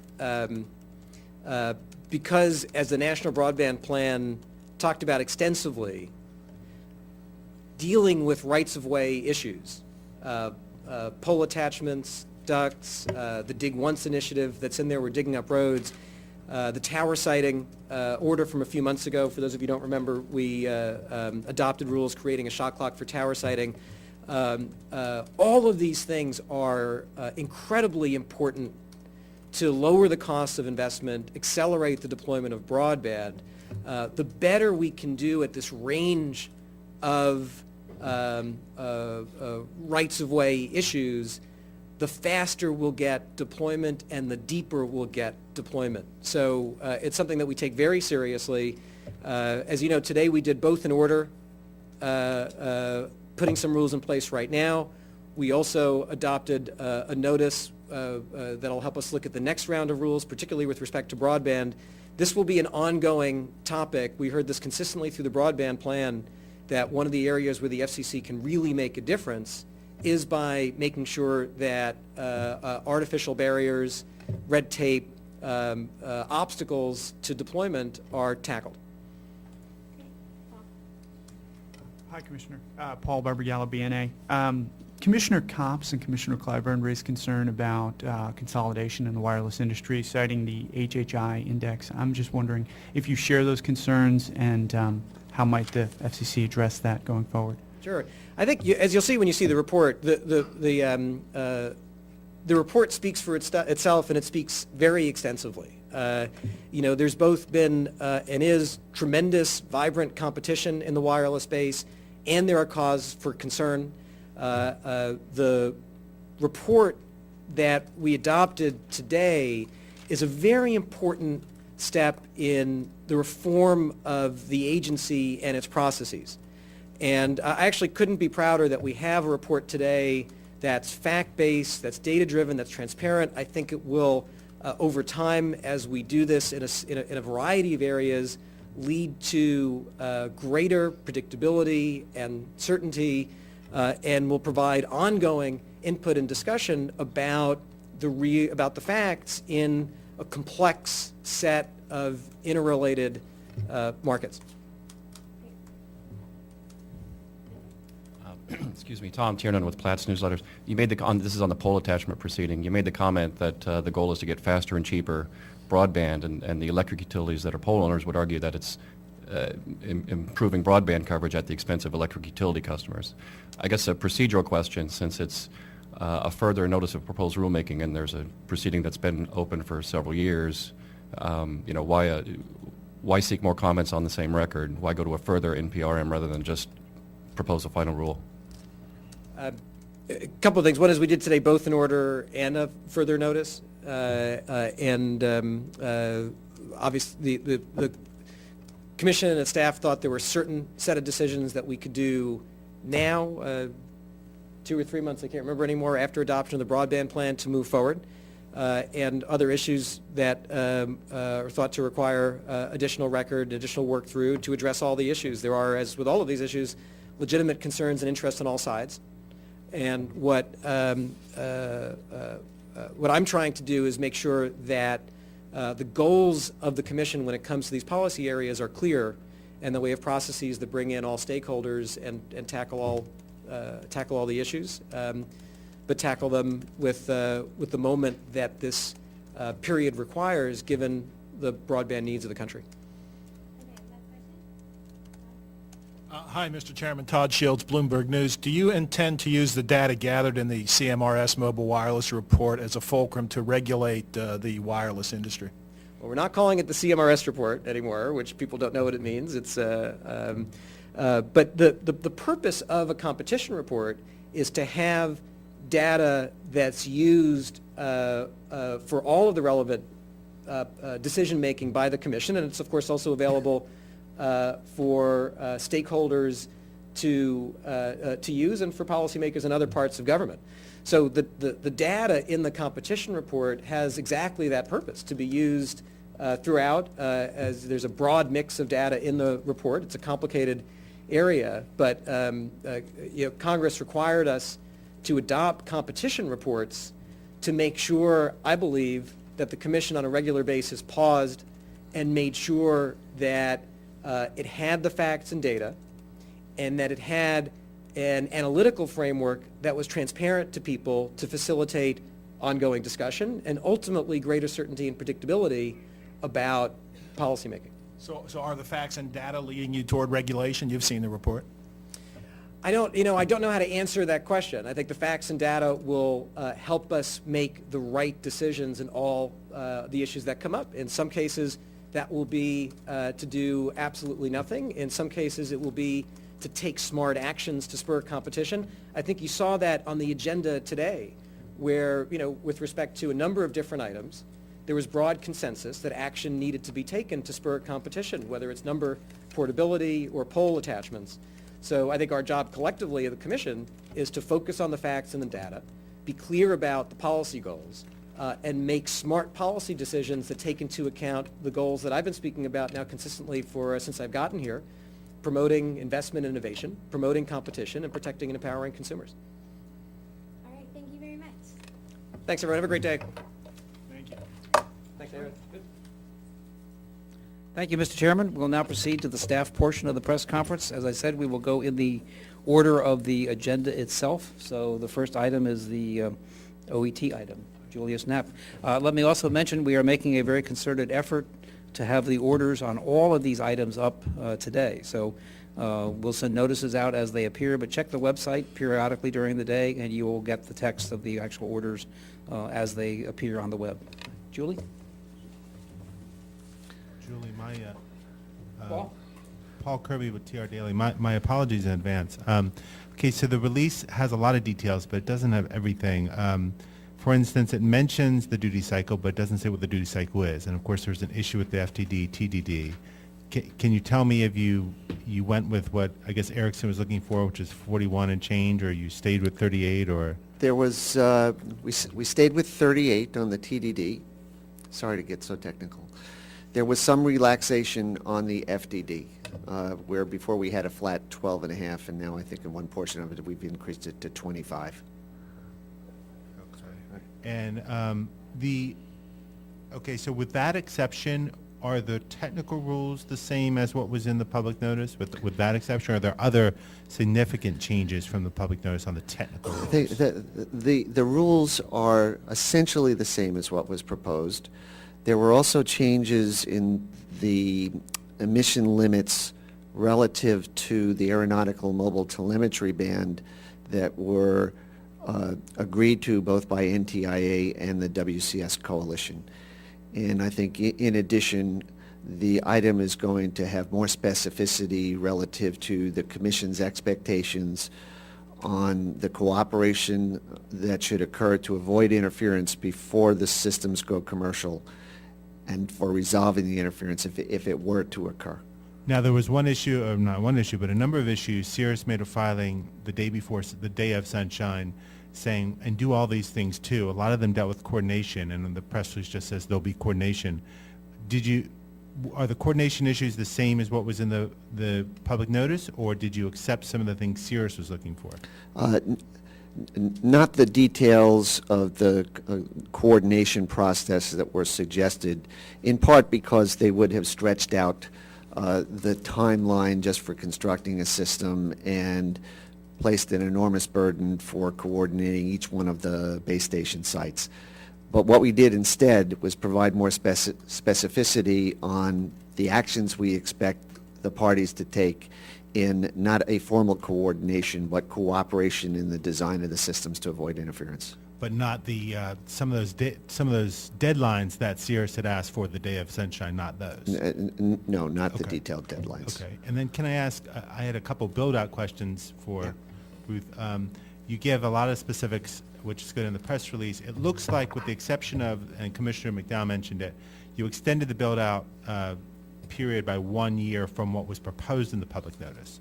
And then, and maybe I missed it in the press release, do you have what some like to call the death penalty? It's basically if you don't meet it, you lose all your spectrum, as opposed to keep what you use. What was the cut on there? We looked at it on an EA by EA basis. Is that right? You want to explain? The parties had asked, in response to the performance public notice, for the Commission to consider a keep what you lose model based on the 700 megahertz proceeding. In 700 megahertz, the Commission required sub-market construction down to the economic area level. In the WCS proceeding, we're not requiring sub-market construction, and based on that, we did not adopt keep what you use. I'm sorry, based on that you what? We did not adopt keep what you use. Okay, all right, so then if you don't meet the requirements that you specified here, then you lose the licenses. If you meet the requirements in an EA or REAC, you keep your license. Okay. So you don't have to build within, there's 172 EAs, you would not have to build an individual EAs. So you keep them in the areas you build. Under WCS, no, you keep your entire license area if you meet the population coverage requirements. Okay, thank you. Tim? Yeah, could you talk about the decision to push back the requirements by a year? Sure. That really had to do with the record we got in response to the PN that we put out, where licensees explained the equipment availability, and it also had to do with the rules that were proposed to protect aeronautical mobile telemetry, which will affect the speed with which licensees can build out in those areas. Any other questions on this item? Thank you. We'll now go to the second item, the Wireless Telecommunications Bureau, the Mobile Wireless Competition Report. Ruth? Any questions? Tim? Yeah, 1 second. I've got a question from a colleague. He wanted to know, does the failure to address whether the wireless industry is competitive violate the 1993 Omnibus Budget Reconciliation Act, which requires annual competition reports? No. Let me read you the statute. Okay. Section 332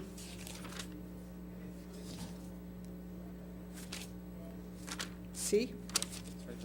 Well, here it is, but says the commission shall review competitive market conditions with respect to commercial mobile services and shall include in its annual report an analysis of these conditions. Then it says such analysis shall include an identification of the number of competitors in various commercial mobile services, done, an analysis of whether or not there's effective competition, done, an analysis of whether any such competitors have a dominant share of the market, and then it goes on. So what they ask for is an analysis of whether or not there is effective competition. That's what the report does. It analyzes it. And it's also probably worth noting that the first 7 reports that the commission issued did not include a finding of effective competition. They simply included the analysis. Todd, did you have? Yes. Yeah, I do have a question. Does the report, which I guess we'll get in a bit, say anything? Does it suggest policy levers that the agency can use to? Does it suggest regulation? No, it doesn't. It really focuses on the facts and the analysis. Okay, thank you. Any other questions? And we do want to emphasize that report will be up shortly if it's not already there on the website. Thank you, Ruth. We'll now turn to the WCB items, Sharon. And the first one is the local number portability. Any questions on LNP? None on LNP. The fourth item is the E-rate. Any questions on E-rate? No? Finally, questions on pole attachment. There will be, so we'll turn to the pole attachment item.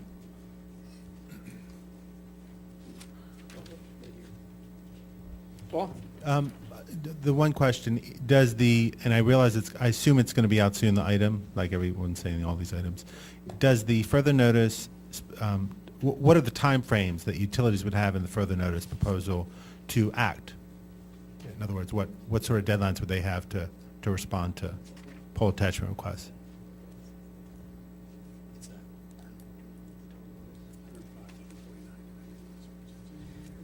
There's the proposal is sort of based, I would say, generally on a timeline that's in place in the state of New York, and depending upon how quickly some of the events happen, or whether some of the components of the timeline may or may not be necessary in particular cases, the range is sort of 105 to 149 days under the proposal. Okay. And can I ask your name? Marcus Mayer. Okay. Thank you. Tom? It mentioned, or the staff presentation mentioned, that the proposal does not apply to states that regulate their own, that have their own pole attachment regulations, and also co-ops and munis. Is it like 12 to 15? I can't remember how many states actually regulate their own. 20 states regulate their own, and the muni and co-op is nationwide. And then the 20 that regulate their own, I believe there's some that actually use the FCC formula. So this could, I guess, it could affect those states. Is that correct? If the proposal changes the formula. Right, you would have to ask those states, but a lot of states do inform us that they base some of their regulations upon what the FCC does. Okay, but that doesn't mean that they necessarily do exactly what the FCC says in the formula. They base it, but there's a lot of interpretation that goes on in between. Okay. And then last question. It mentions speeding resolution of disputes. I don't know how that comes about or how you do that? Or what's the process there? The high-level answer on that one is that the item is proposing changes that we believe increase parties' incentives to work these things out themselves and to take advantage of the dispute resolution processes. There's a number of small nitty-gritty changes, but that's the intent. Anything else? Okay, thank you. That concludes that item. Thank you, Sharon. That concludes the press conference and today's agenda meeting. Thank you.